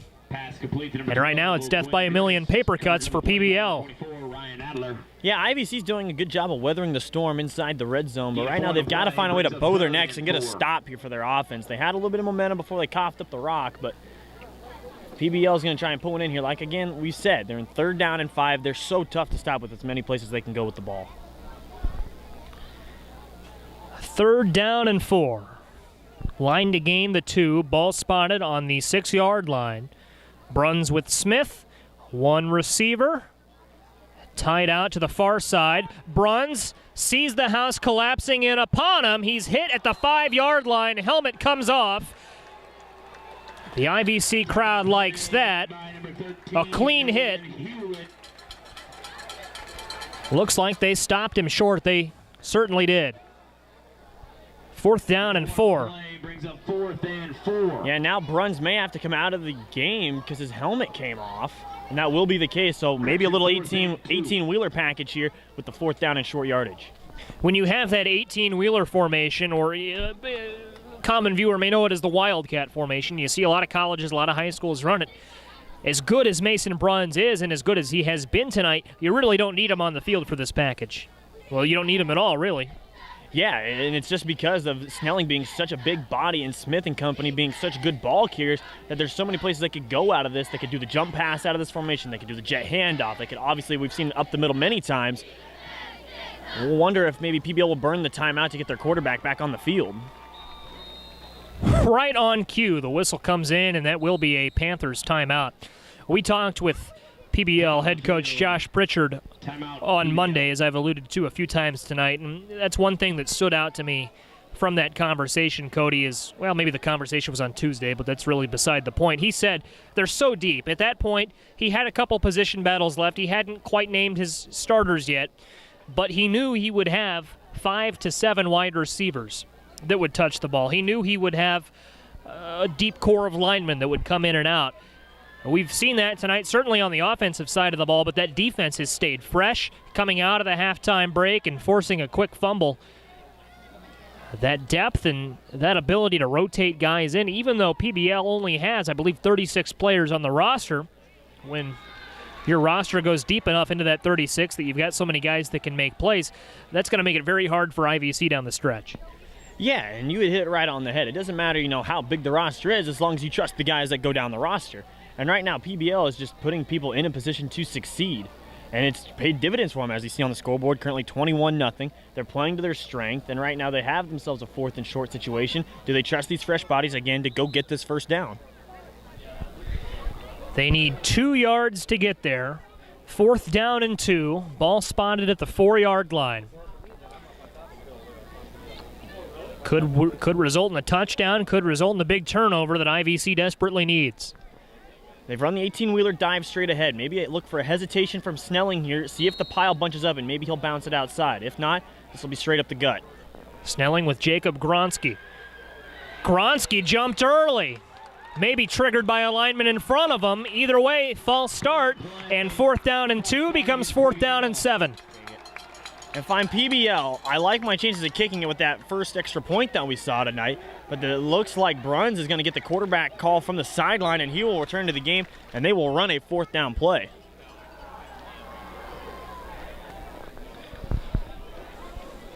Oh, how this situation has changed. 4th down and 7 coming up. 6:49 left to play, 3rd quarter. And if IVC can force a stop here and go down the field, right back into it. Have an official's timeout. And Cody, real quick, I want to draw on the JV game that was contested this afternoon at 5 o'clock. Forced the varsity game to start maybe a couple minutes late. PBL won that game 18-0. Going into the 4th quarter, they won that game 18-16. Going into the 4th quarter, it was 18-0.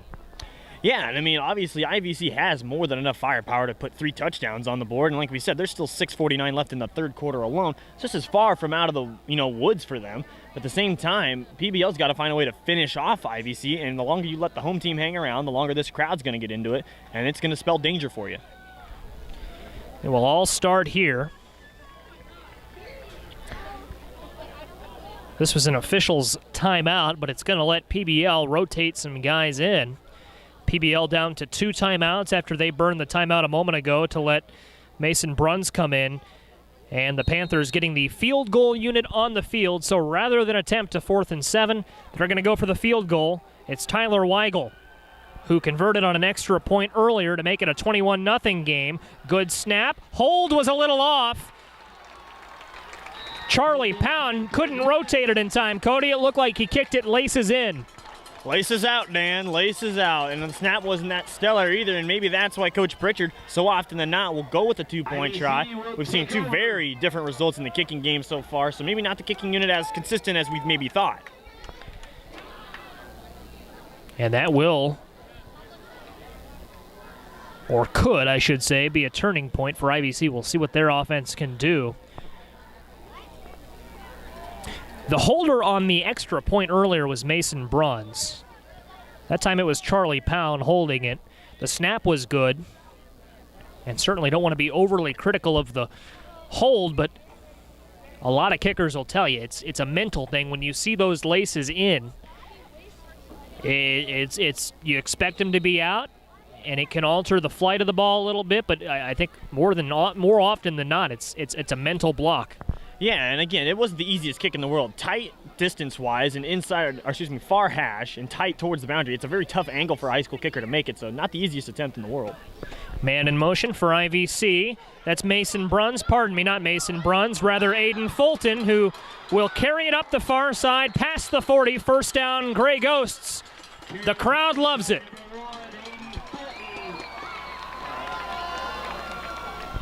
And a player down for IVC. Flag is down. Or for PBL, pardon me.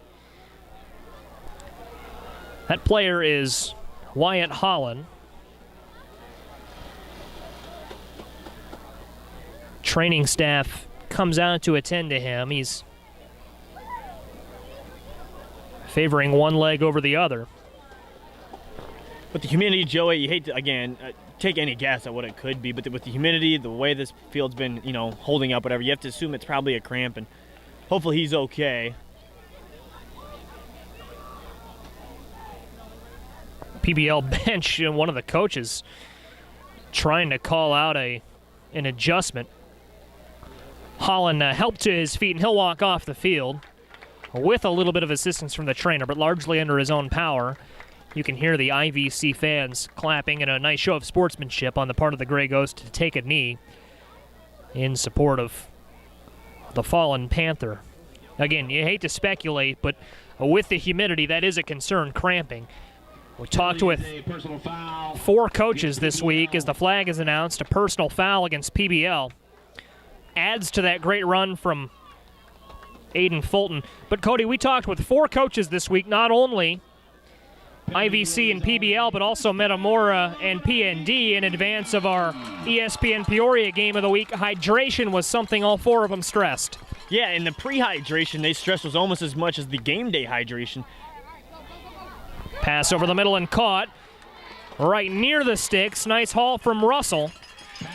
David Russell, the junior, stopped a little bit short, but it'll be second and very manageable for the maroon and gray. Yeah, and this is the down and distance you can take your third down shot play. Now that you've got a second down and short, an incomplete pass doesn't kill you here because, again, it's third down and 2 at that point.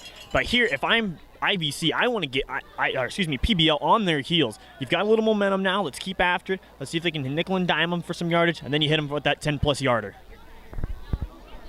We've crossed the halfway point in quarter number 3. You've got the feeling that this one's heating up.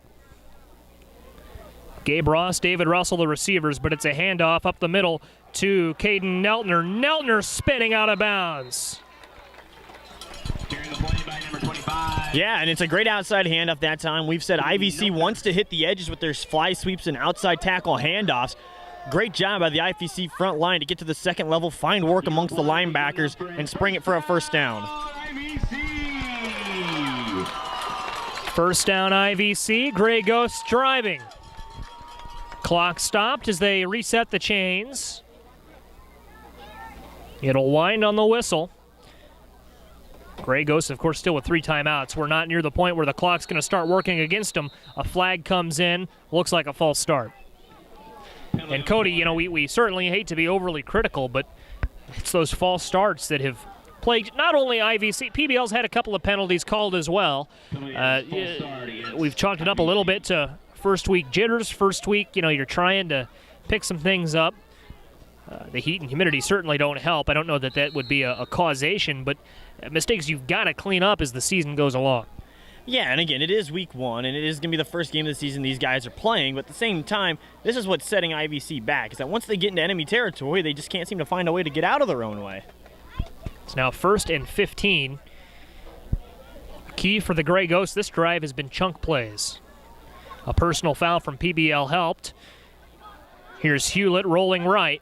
Hewlett is going to fire one over to Fulton. Fulton comes down with it, and a flag comes in after the play.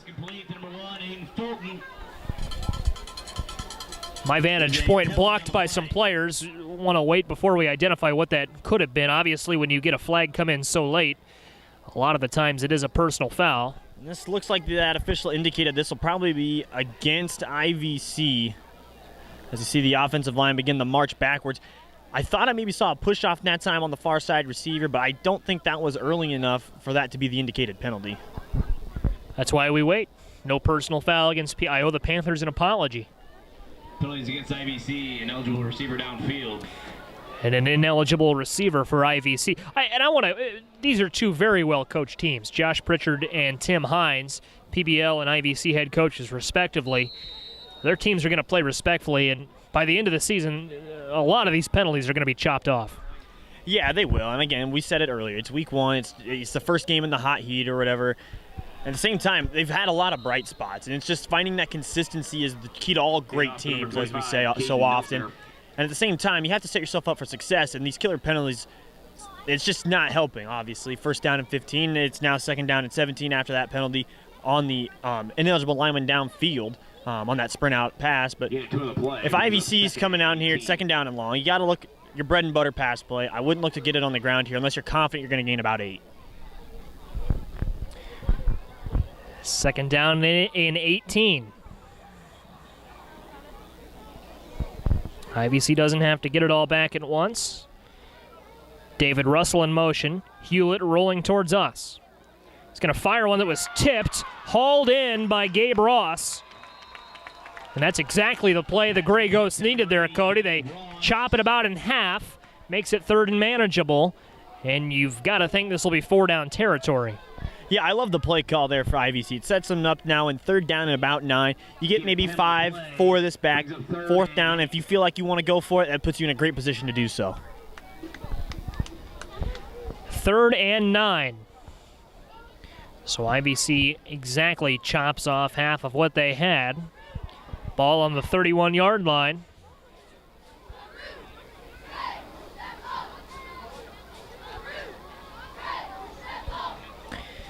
Hewlett awaits the snap, dropping back to pass. Quick fire out to Fulton, and PBL was on it. Right there to make the tackle was Garrett Sanders. Fulton did a great job of hauling that one in with the contact because Sanders was right there. Sanders and the pass got there at about the same time. All told, Gray Ghosts gain a yard. And now it's a battle of wills on 4th and 8. Yeah, I like the idea there. You try and fake the pass to the right-hand side, come back to a little tunnel screen on the left. Doesn't kill you there. You gain a couple. And like we said, 4th down and 8 is okay for 4th down attempts here, but IVC's got to be careful with it. Hewlett dropping back. Looking down the field, shakes off a defender. He's in trouble. He's going to try and escape. He's going to fire one down the field. Open receiver off the hand of Caden Neltner. What a play that was. Developed a couple of different ways. Hewlett did a fantastic job of escaping pressure. I don't think Neltner was quite ready for the pass. No, I think he was anticipating the throw to go a little more shallow, but instead he overruns the route on the adjustment, reaches out with the outstretched hand, hits him, looked like right in the wrist, but a tough play either way. But Hewlett, how about keeping that play alive? Taking a shot, easily could have been a sack. Instead, keeping the play alive, giving his team a chance, and now it's back to the IVC defense to try and get off the field. We've seen Hewlett do that a couple of times tonight. PBL, by and large, has done a great job of bringing pressure. The Panthers have come away with a few sacks, but a couple of times, Hewlett has escaped pressure, dancing around a very mobile quarterback, and did all he could with that. A tremendous throw from Hewlett. A little bit of a miscommunication here as PBL brings everyone in tight. And a handoff up the middle. This is O'Quinn Gerties, and Gerties is brought down. Carry by number 12, O'Quinn Gertis. Gertis pulls his shoulder pad back over his jersey back over his shoulder pad. There we go. Cody, at what point will the clock start to work against IVC? 2 minutes and 1 second, Joey. As soon as that fourth quarter hits, it's going to be pretty tough in the fourth quarter. in high school, regulation quarter limits or whatever, to try and run off 3 scores, which is why getting off the field here, you got to treat this as almost an end of the game 2-minute drill scenario with your defense. Not necessarily let you burn your timeouts, but you got to be very aggressive in trying to get this ball off the field. It continues here with a 2nd and 7. Speed option, pitch back to Gertis. Gertis brought down at the 39-yard line. Logan Norris in on the stop, and it's what we've talked about all night long. 3rd and 7. You probably, if you're PBL, want to have that about 3rd and 5. Yeah, again, 3rd and 7, not terrible, especially as good as PBL's been in this down and distance situations for 3rd down. But like you said, Joey, mentioning the clock, when you go to that clock and you look at the time, you have to essentially cut it. Okay, we have to give ourselves at least 2 minutes for a drive. You have to get that now 3 times. That takes almost up the entirety of the 4th quarter. And PBL still, by rule, has to have a chance to, return the ball on a kickoff or such on a punt return. So it's going to be really hard where you have to now, under a minute to go in the 3rd quarter, find a way to get a stop. Flag comes in. Josh Pritchard not happy on the PBL sideline. Delay a game. It's a delay of game. PBL. And that is huge, because now in the down and distance where we were saying 3rd down and 7 isn't so terrible, now it's 3rd down and 12. IVC cannot necessarily send the heat a little bit, but they don't want Bruns to have time to throw all day. This is where you can kind of stack the box and you play the double-edged sword. If it's going to be a quick pass, you got to trust your DBs to make the tackle. 3rd down and 12. That's a key unforced error. We'll see if IVC can capitalize. 5 wide receivers. Now one of them in motion. It is a quick flip up to Charlie Pound. Pound wrapped up and brought down. 4 Gray Ghosts in on the stop. Tackle made by number 1, Aiden Fulton was key among them. They announced the other one as David Russell, but it took a village that time. Pound did a nice job of trying to stay on his feet, and now it's 4th and long. A punting situation for PBL. Yeah, and PBL will have to snap the ball. The game clock and play clock separated by just about a half a second. So we will see a snap here, unless they will take the delay of game penalty again and try and back it up, which wouldn't make a whole lot of sense given the field position. See Brun sprinting in late. They've only got 10 on the play clock, Joey. They hurry to the line. It looks like PBL's going to run a play. IVC is in a punt formation, trying to dry him off, or trying to a quick kick. Horn expires. No Gray Ghosts try to field that. And it is down at the 50. And what that was, as Cody pointed out, they were trying to draw him off. Tried the quick kick. It was a sky punt. All told, they got it to the 50-yard line, and that's where IVC will start the first drive, I should say, of the 4th quarter.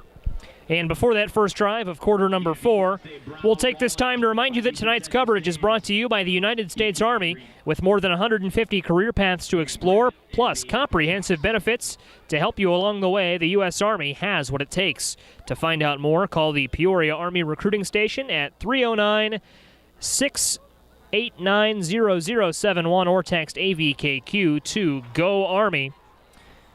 Happy to have the United States Army on board this week. Joey Wright and Cody Roskins. Along with our entire crew, Evan Johnson behind our computer this evening, Jonathan Michael behind our camera. Francisco Alonso is our social media coordinator this evening, and Rodrigo Perez running statistics for us. We are happy to be with you for the first of this 9-week schedule of high school football on ClutchSportsIL.com. Clutch Sports IL on Twitter, Clutch Sports Media on Instagram. Cody Roskins, 4th quarter is upon us. Is this IVC's last best shot at midfield? They've only got to drive halfway, trailing by 3 scores. I'm not going to say it's their last best chance, but it is the best chance they've had all game to try and score. 1st down and 10 from midfield. Your defense made a heck of a stand to get you the ball back in this field position without having to put their special teams unit out on the field. It's up to Hewlett, this offense, and the receivers to figure this out and find their way into the end zone, because they are running out of time. I had a premonition earlier this week that this game could come down to a crazy hook and ladder play. I just have had that feeling all week. We'll see if that comes. First, we're going to see some trickery for IVC. In motion, Caden Neltner. It's the swinging gate. We saw this earlier. Here's a quick flip over to Neltner. Neltner wrapped up and brought down for a loss of 3. Yeah, and that time, a modified version of the swinging gate. We'll call it the picket fence. How about, Joey? Stacking your offensive linemen, spreading out. You're just dividing the field in half, and that's what your read is. If you like your chances with your lead blocker and the receiver behind, that would be the side you throw to.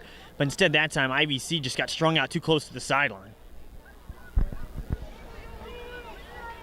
You've got to like the creativity, though, for IVC, trying new things here.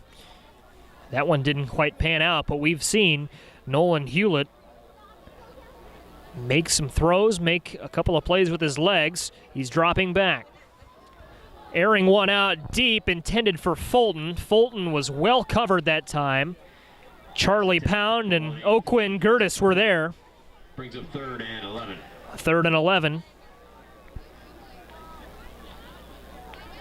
Clock stopped at 11:13.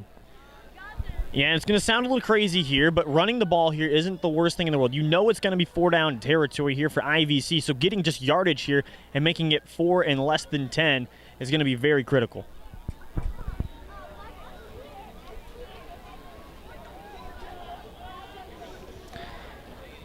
See what IVC elects to do.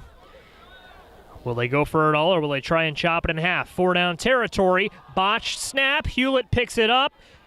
Didn't have anything there. 3 white jerseys crashed in quickly. 4th down and long. Yeah, and they tried to run the ball, but the handoff and the exchange, the simple stuff so far for IVC has been kind of their kryptonite. And right now PBL is living off their mistakes.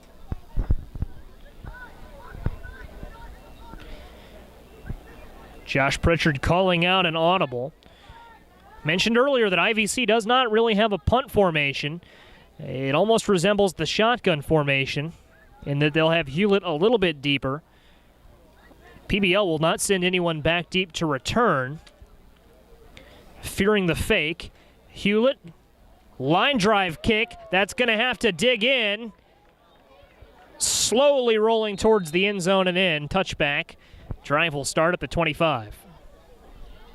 Yeah, and you still flip roughly 40 yards of field position there. And 10-19, obviously if you're IVC, IVC having a chance here defensively backed up. If they can get another stop here with roughly 8 minutes left, you still like their chances. It still gives you a chance later in the game with the onside kicks. 9-0-3. IVC having all 3 of those timeouts is a boon. Go to the press box if you have that ticket. They announced the 50-50 raffle winner. Cody, did you have the winning ticket tonight? Unfortunately, I did not. I had to hop the fence to get into tonight's game. Joey, I believe I entered today's field and area in your black Nissan Versa without you in the car. You did. I parked pretty far away, and you had to move it for me. I'm lucky it came back in one piece. I never said it came back in one piece. I never said it came back in one piece. You haven't seen the car yet. That's true. I haven't been to the parking lot. Smith wrapped up and brought down. That's how the drive starts for PBL. Tackle by number 54. Packed parking lot when we got here, though. You can see the student section is, well, you at home can't see it, but we can see it off to our right. The student section's still packed and still a great crowd on tap here at Taylor Field.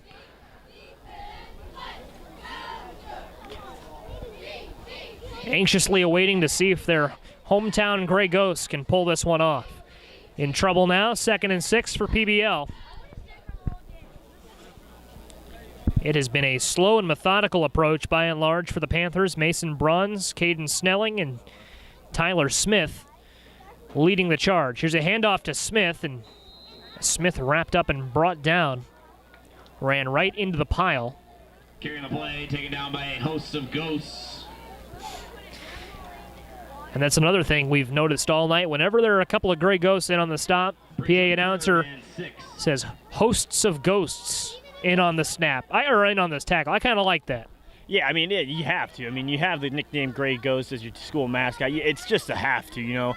I mean, it might be a little cliche, and it might burn some holes in the ears of some of the PBL listeners. But, I mean, it's a great punchline. Whenever you've got a rhyme, you've got to go for it. In motion is Charlie Pound. Keeping it himself is Bruns. Bruns looking for the sticks. He's got the first down and a lot more. Past midfield. Wisely elects to step out of bounds. First down Panthers and into enemy territory. They will set up shop at the IVC 48-yard line. Or reset up shop, I guess you could say. Yeah, IVC just lost contain that time on the option. They sent the man in motion on the jet. Instead, they faked the jet. Quarterback and running back sprint out to the right. They run the option. Bruns had an open pitch, man, but makes a smart low-risk play, not risking the pitch turning into a turnover, keeping it, and, of course, they're across midfield.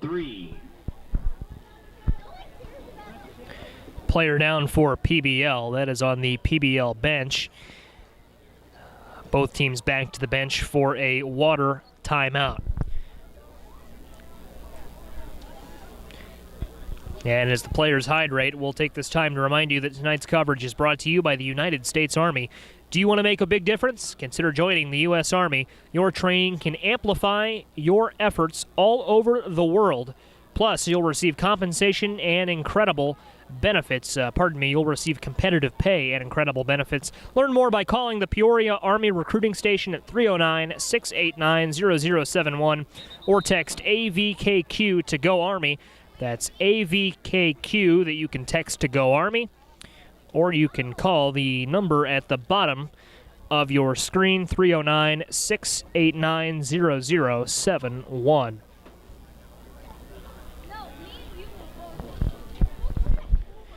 Next week on ClutchSportsIL.com, Belleville East heads to Pekin for a non-conference battle. That game slated to start at 7:30 p.m. Central Time, and on ESPN Peoria 101.1. Richwoods at Peoria Notre Dame. P&D locked in a good one with Metamora right now on 101.1. Big hit at the 45. And down goes Smith. Nolan Hewlett in on the stop. Also dabbles at the linebacker position for IVC. Yeah, haven't nearly called his name much at linebacker but tonight, but we haven't really had to. The rest of the PBL defense has been very stout tonight. IVC trying to find a way out of this down and distance here. I said about 8 minutes left. They could get the ball. Time's starting to become a factor here for IVC. Wouldn't necessarily burn the timeouts, but you got to start dialing up the pressure and risk some chances here. 2nd and 7 from the 45. Hand off to Gerties. And O'Quinn Gerties finds some space, finds a hole, finds a first down. PBL keeps the foot on the gas pedal. Yeah, great play call that time by PBL. We've seen that formation a lot of times. We'll just spin, hand it off to the short side of the field. That time they run a little bit of a lead block run on the off-tackle side. Now PBL 1st down and 10, sitting pretty inside the opponent 40. And they will sit on this ball and milk every second of this play clock. Clock winding. 7.5 minutes to play. Play clock down to 7. Halfback draw. Here's Tyler Smith. Tyler Smith with space. Stays on his feet. He's in the end zone. Touchdown, Panthers. Tyler Smith continues. A torrid performance in this one. Touchdown run by number 33, Tyler Smith. 27-0 extra point pending, and Paxton-Buckley-Loda came to Chillicothe to play tonight. Yeah, I'm not sure if you guys watched that back or not. On the right-hand side of your screen on the offensive line, there were maybe 2 or 3 pancake blocks at the 1st and 2nd level that sprung Smith for an easy walk-in touchdown. Extra point, Tyler Weigel coming out to attempt it. That one is up and through the uprights. Much like his extra point from earlier, he's now 2 of 2 on extra point tries. 28-0, and PBL looking for a fun bus ride back. It'll be a hot bus ride back. Win or loss, maybe a little bit uncomfortable, but winning a good way to get a little added comfort, make it a little more fun. Yeah, it will, and of course this game not over. You hate to kill anything over, but it is. But the 4-touchdown lead with 7:15 to go here in the 4th quarter. IVC at this point, you're looking to try and get back in the game, obviously, but you want to try and find consistent looks that you can bring with momentum into next week. If I'm IVC, get back to the ground game. Let's try and show this coaching staff and the team in this community we can move the ball consistently. It is the first of a 9-week regular season plus playoffs. 6 wins gets you into the playoffs. 5 wins could get you there, but you usually need a little bit of help. But if you can get to that 6-win mark, you're in. A loss in week 1 makes that journey a little bit harder out of the gates, but you're still looking for positive takeaways, and you're still looking for a way to get to week 2 with a chance at it. Yeah, and we said it. Both these teams going down the stretch in their season will be absolutely fine. It's week 1. It's going to be it's one of the harder contests. The first one out of the gate's always the toughest, especially defending home field against a team that has just moved up a conference here into the Illini Prairie. But for IVC, you got to like what you've seen, in flashes some points in this game. And for PBL, they came ready to play. First thing they do when you hit the road for a road contest is you pack your defense and you pack your run game, and both of those came in force here today. And for IVC, they'll be just fine as well. Great coach teams on both sides of the field tonight. As we see the kickoff here, sailing and returned on the far side. And this will carry all the way up to about the 34. Kickoff return to the 34-yard line by number 24, Ryan Adler. Ryan Adler on the return. If IVC has anything left, they've got to go here. And taking a look at what the Grey Ghosts have on deck, the schedule doesn't necessarily get any easier after this. Perennial contender Monticello on the road next week at 7 o'clock p.m. and then back at home against Tolono Unity on September 10th. Also a 7 o'clock kickoff there. It's a tough Illini Prairie Conference. PBL, meanwhile, Olympia Delavan next week at home, their first home game as part of the Illini Prairie Conference, and Bloomington Central Catholic on the road on September 10th. Not easy going for either team next couple of weeks, but especially IVC. They've got a couple of tough ones awaiting in the future. That play developing towards the PBL sideline. Carried by number 25, Caden Neltner. Second down and 9 coming up. Yeah, just a little jet handoff. We've seen that a couple of times tonight. They send the man in motion, fake the bubble pass to him, instead hand it off, going to the outside, about a yard gain. Like we said, this is for building looks and momentum going into next week. You're not necessarily going to get back in this game with 6:39 to go with this standing, down 4 touchdowns, but this is still a lot of valuable reps that IVC can take into next week. And like we said, these two teams will be perfectly fine come this time 2 weeks from now. As we see IVC's quick hitch route to the outside. And here we go, Joey. Pitch and catch, Gabe Ross the reception. Ross to the 49-yard line. First down, and as I said, if IVC has anything left, they've got to go here. I mentioned earlier, Cody, I've had a thought all week that some crazy hook and ladder play as time expires could settle this thing. It's certainly developing that way if IVC's going to have a chance at it. Well, if IVC has the ball last, we'll probably see a hook and ladder. I'm not sure it's going to be to decide the game quite yet. Joey, I'll hop in that boat with you once the water starts rising a little bit more, so to speak, but IVC motoring down the field now. That time it's David Russell. Russell to the 36-yard line. Want to call it back to the JV game one more time. That was a 18-16 win for PBL. It was 18-0 entering the fourth quarter. Not quite apples to apples. More apples to oranges. It's 28-0 just past the halfway mark of quarter number 4, but crazier things have happened. But PBL has played well, and they are in the driver's seat for good reason. Neltner with a nice carry there on 1st and 10. Gets it to the 36-yard line. Gain of 5 on the play, brings up 2nd and 5. Again, a thank you to Illinois Valley Central High School Athletic Director Dan Camp for having us out this week. Very hospitable, very kind to us this week, helping us settle a few things technically, and a nice setup here in the top row of the bleachers at Taylor Field. Neltner carrying a crew down the field, looking to move to the 15-yard line. Where was this for the first 3 quarters of the game? Neldner absolutely carrying about 4 or 5 Panthers on his back that time. Once he got moving, the rest of the IVC offense thought they'd join in all the way down to the 16. Neltner putting the team on his back. Crowd comes alive. He's still in the backfield with Hewlett. Under 5 minutes to play, fourth quarter. Hewlett rolling, looking over the middle of the field. Pitch, catch, touchdown, Gray Ghosts.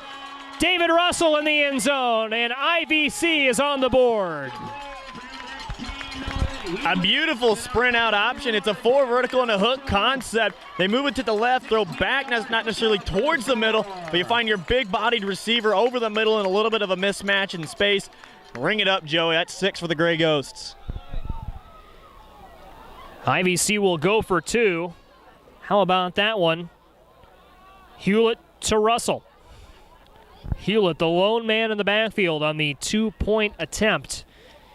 3 receivers and a tight end.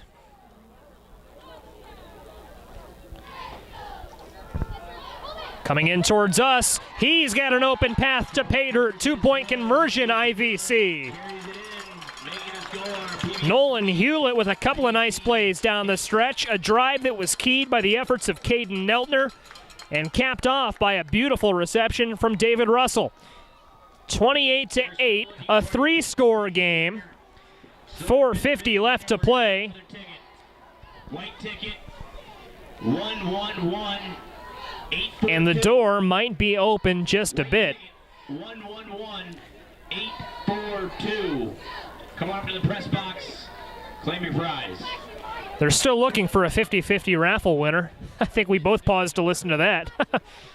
Yeah, Joey, maybe we might want to run down there and buy a ticket to get in here. Maybe we'll increase our odds a little bit here. I'd go for a 50-50 raffle. How about you? I'd take it. Would not mind. I don't know what the pot is. I didn't hear the. I think maybe if they announce the prize money, that might spur someone to pull the ticket out. I don't know. They're still looking for a 50-50 winner. Still looking for a conclusion to this game. It's still a 3-score game. PBL still in the driver's seat, and PBL has played the better game. But momentum can be an interesting thing. Yeah, and this onside kicks can be very crucial. There's 2 ways he can go about this. This could be one that sails into the sky and he allows his gunners to go down there and clear out some PBL bodies and try and recover, or this could be a one-hopper off the ground in which hopefully somebody from PBL would muff. We'll take a look here, Joey. It looks like our coach back in high school, he sent the linemen out to do it because they couldn't kick the ball very well, and it seemed to work okay. Griffin Irvin will send it deep, sent to the 25-yard line, and a wise decision on the part of Trey Shepard to catch that and go down. Goes down at the 26-yard line. The cavalry was coming. And IVC could afford to kick it because they still have all 3 timeouts. Yeah, and obviously with 4:46 left, you're going to see a lot of ground and pound football here. So as soon as the bodies hit the ground here for PBL, assuming it's not a first down carry here, you'd have to assume that IVC would go ahead and kill their 3 timeouts and run the chances of scoring, kicking the onside, and scoring again.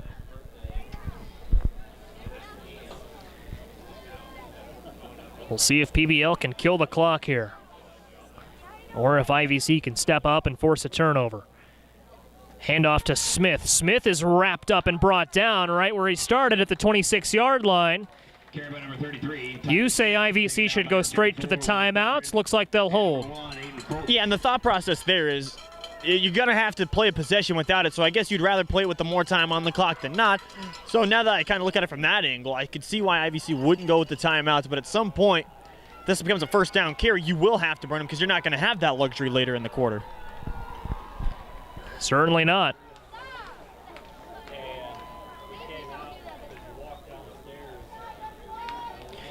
See if they go back to Smith here, or if Bruns might look to air it out. IVC showing blitz, handoff up the middle. Smith gets past the line and into the open field. He's into the 45, or past the 45, I should say, and right near midfield. Couple of players bumped into each other there on the line, and that opened up a big gap for Smith. Number 33. Yeah, and in IVC, they packed the box. There's nobody more than 8 yards deep defensively for them, so they knew the run was coming. They just didn't know where it might hit. And PBL able to hit the open lane and spring it for a first down. And now, Joey, this is where we talked. You're not going to have that luxury to play the extra possession without the timeout. So They're going to start getting burned here pretty soon.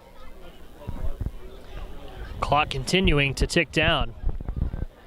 Clock does stop for a first down, but it only stops as long as it takes them to reset the sticks. So even on these first downs, PBL can still kill a little bit of clock. Here's a snap and a handoff to Smith. Smith looking right side. And you can tell that IVC is really selling out along the line of scrimmage. Once he gets past the line, he's finding some gaps. That time they stop him short of the first down marker at the 45. Yeah, and again, not ideal, but IVC has had a gutsy defensive performance. I know a couple of times Smith's going to get the praise with how good he's been running the ball and his offensive line's been out there. But this IVC defensive line has done just as good of a job as holding up their blocks. The problem is that IVC, once they are in position to make it, the great ball carriers of them just made a miss.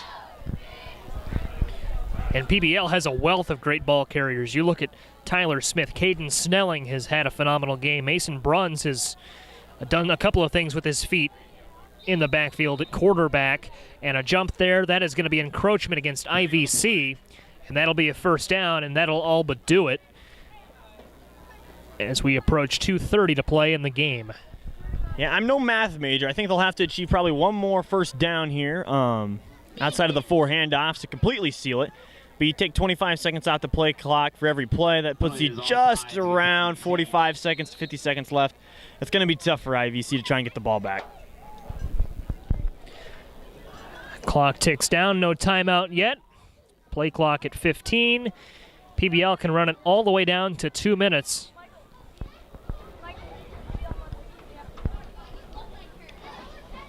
And it looks like they'll do just that as some fans begin to head for the exits. Handoff, it's O'Quinn Gertis. Gertis is wrapped up and brought down for a loss of 4. Tackle by number 25. And look at that. Cody points out to me that the PBL fans have the wave going. They had it going. As we say that, they stop. I'm just not. I guess I kind of ruined that for him, Joey. Uncool guy like myself pointing out something cool. It instantly becomes uncool. So PBL fans, I'm sorry. I'll let you have your wave in peace now. Well, that was kind of unique. There's only like 30 of them over there, maybe a little more. I mean, for the few of them that they've got, it looks like those are. It looks like that's the JV team lined up in the white jerseys. That was a pretty good wave. More than 30 of them. That was a little bit on the low side. Yeah, style points on the field and off the field. JV team we mentioned earlier got the win today in the 18-16 contest, and they're trying to cheer their team on with a couple style points as we're now under a minute and a half, and that will pretty much do it, Joey, as PBL looks to be swapping out the subs. IVC will do the same, and everyone just trying to get out here without injury now. Jaden Turner among those on for IVC. It looks like the chances of that hook and ladder miracle cap to a comeback are waning. I told you I wasn't hopping in that boat until the water got a little higher, but here we stand at 50 seconds left, Joey. Who knows? Maybe out of mercy they'll run one for us. I doubt they will. Come on, we both know they won't. Don't lie to yourself, Joey. Yeah, best formation in football, though, Joey. Easiest to draw up, and it's always with a smile as the Panthers will come out in the victory formation. And that will do it. They don't have to snap it again. And that will put a bow on the Panthers' first ever Illini Prairie Conference game. It's going to be a 28-8 win over the host IVC Gray Ghosts. A phenomenal showing from wire to wire for PBL. They did a little bit of everything. A couple of nice throws from quarterback Mason Bruns, started by a find of Caden Snelling. Snelling with that 63-yard touchdown reception. With 10:27 left in the first half, or the first quarter, I should say, started the scoring, and it didn't stop. Tyler Smith had a nice game. What an effort for PBL. For IVC, I think the storyline of this one's going to be a couple of unforced errors that cropped up throughout the game, but nevertheless, some great efforts from Nolan Hewlett. He played well. They had a couple of guys on offense step up and look good, and the defense I don't think was all that bad either. They were forced to bend or break, and PBL had the upper hand. Yeah, again, we've said it a couple times here later in the broadcast. Both these teams are going to be very well coached coming down the stretch. Game one's always the hardest one. IVC will be more than fine coming down. We saw a great drive from their offense. Defensively, it's just going to come down to can they fill their roles and responsibilities a little better. They had a couple of chances at turnovers, and on the offensive side, they gave up too many themselves. PBL, a well-coached team, is going to make you pay, and it did to the tune to a 20-point win. PBL and IVC with a couple of tough schedules next couple of weeks, but PBL starts the season off in a big way. It's going to be a hot bus ride back, a sticky bus ride back, but a bus ride after a win, as you well know, Cody, always a lot of fun, no matter the drive. About an hour-and-a-half voyage for PBL. Paxton-Buckley-Loda, a conglomeration of 3 schools, situated about 30-40 miles north of Champaign-Urbana. IVC just north of Peoria down the Illinois River. A couple of thank yous before we sign off. First to our entire crew, Joey Wright and Cody Roskins in with you this evening as PBL celebrates. Rodrigo Perez running stats for us. Francisco Alonso, our social media coordinator. Evan Johnson, Dynamite, to my left all night long on our computer. And Jonathan Michael, the best cameraman in the business. In fact, his official title at Clutch Sports Media is not camera operator, not game camera operator, anything like that. He's our visual coordinator, and we're happy to have him with us all fall long. And he's also hopped on behind the mic a couple of... Oh, he's blushing. Look at that. Oh, what an evening in Chillicothe it was. A hot evening, a sticky evening, but a great start to the IHSA football season. And that'll do it. PBL 28, IVC 8, your final score. For everybody at Clutch Sports Media, I'm Joey Wright. This has been a presentation of CSM. Thank you, and join us next week. We'll be in Pekin, Belleville East, taking on the host Dragons. Thank you.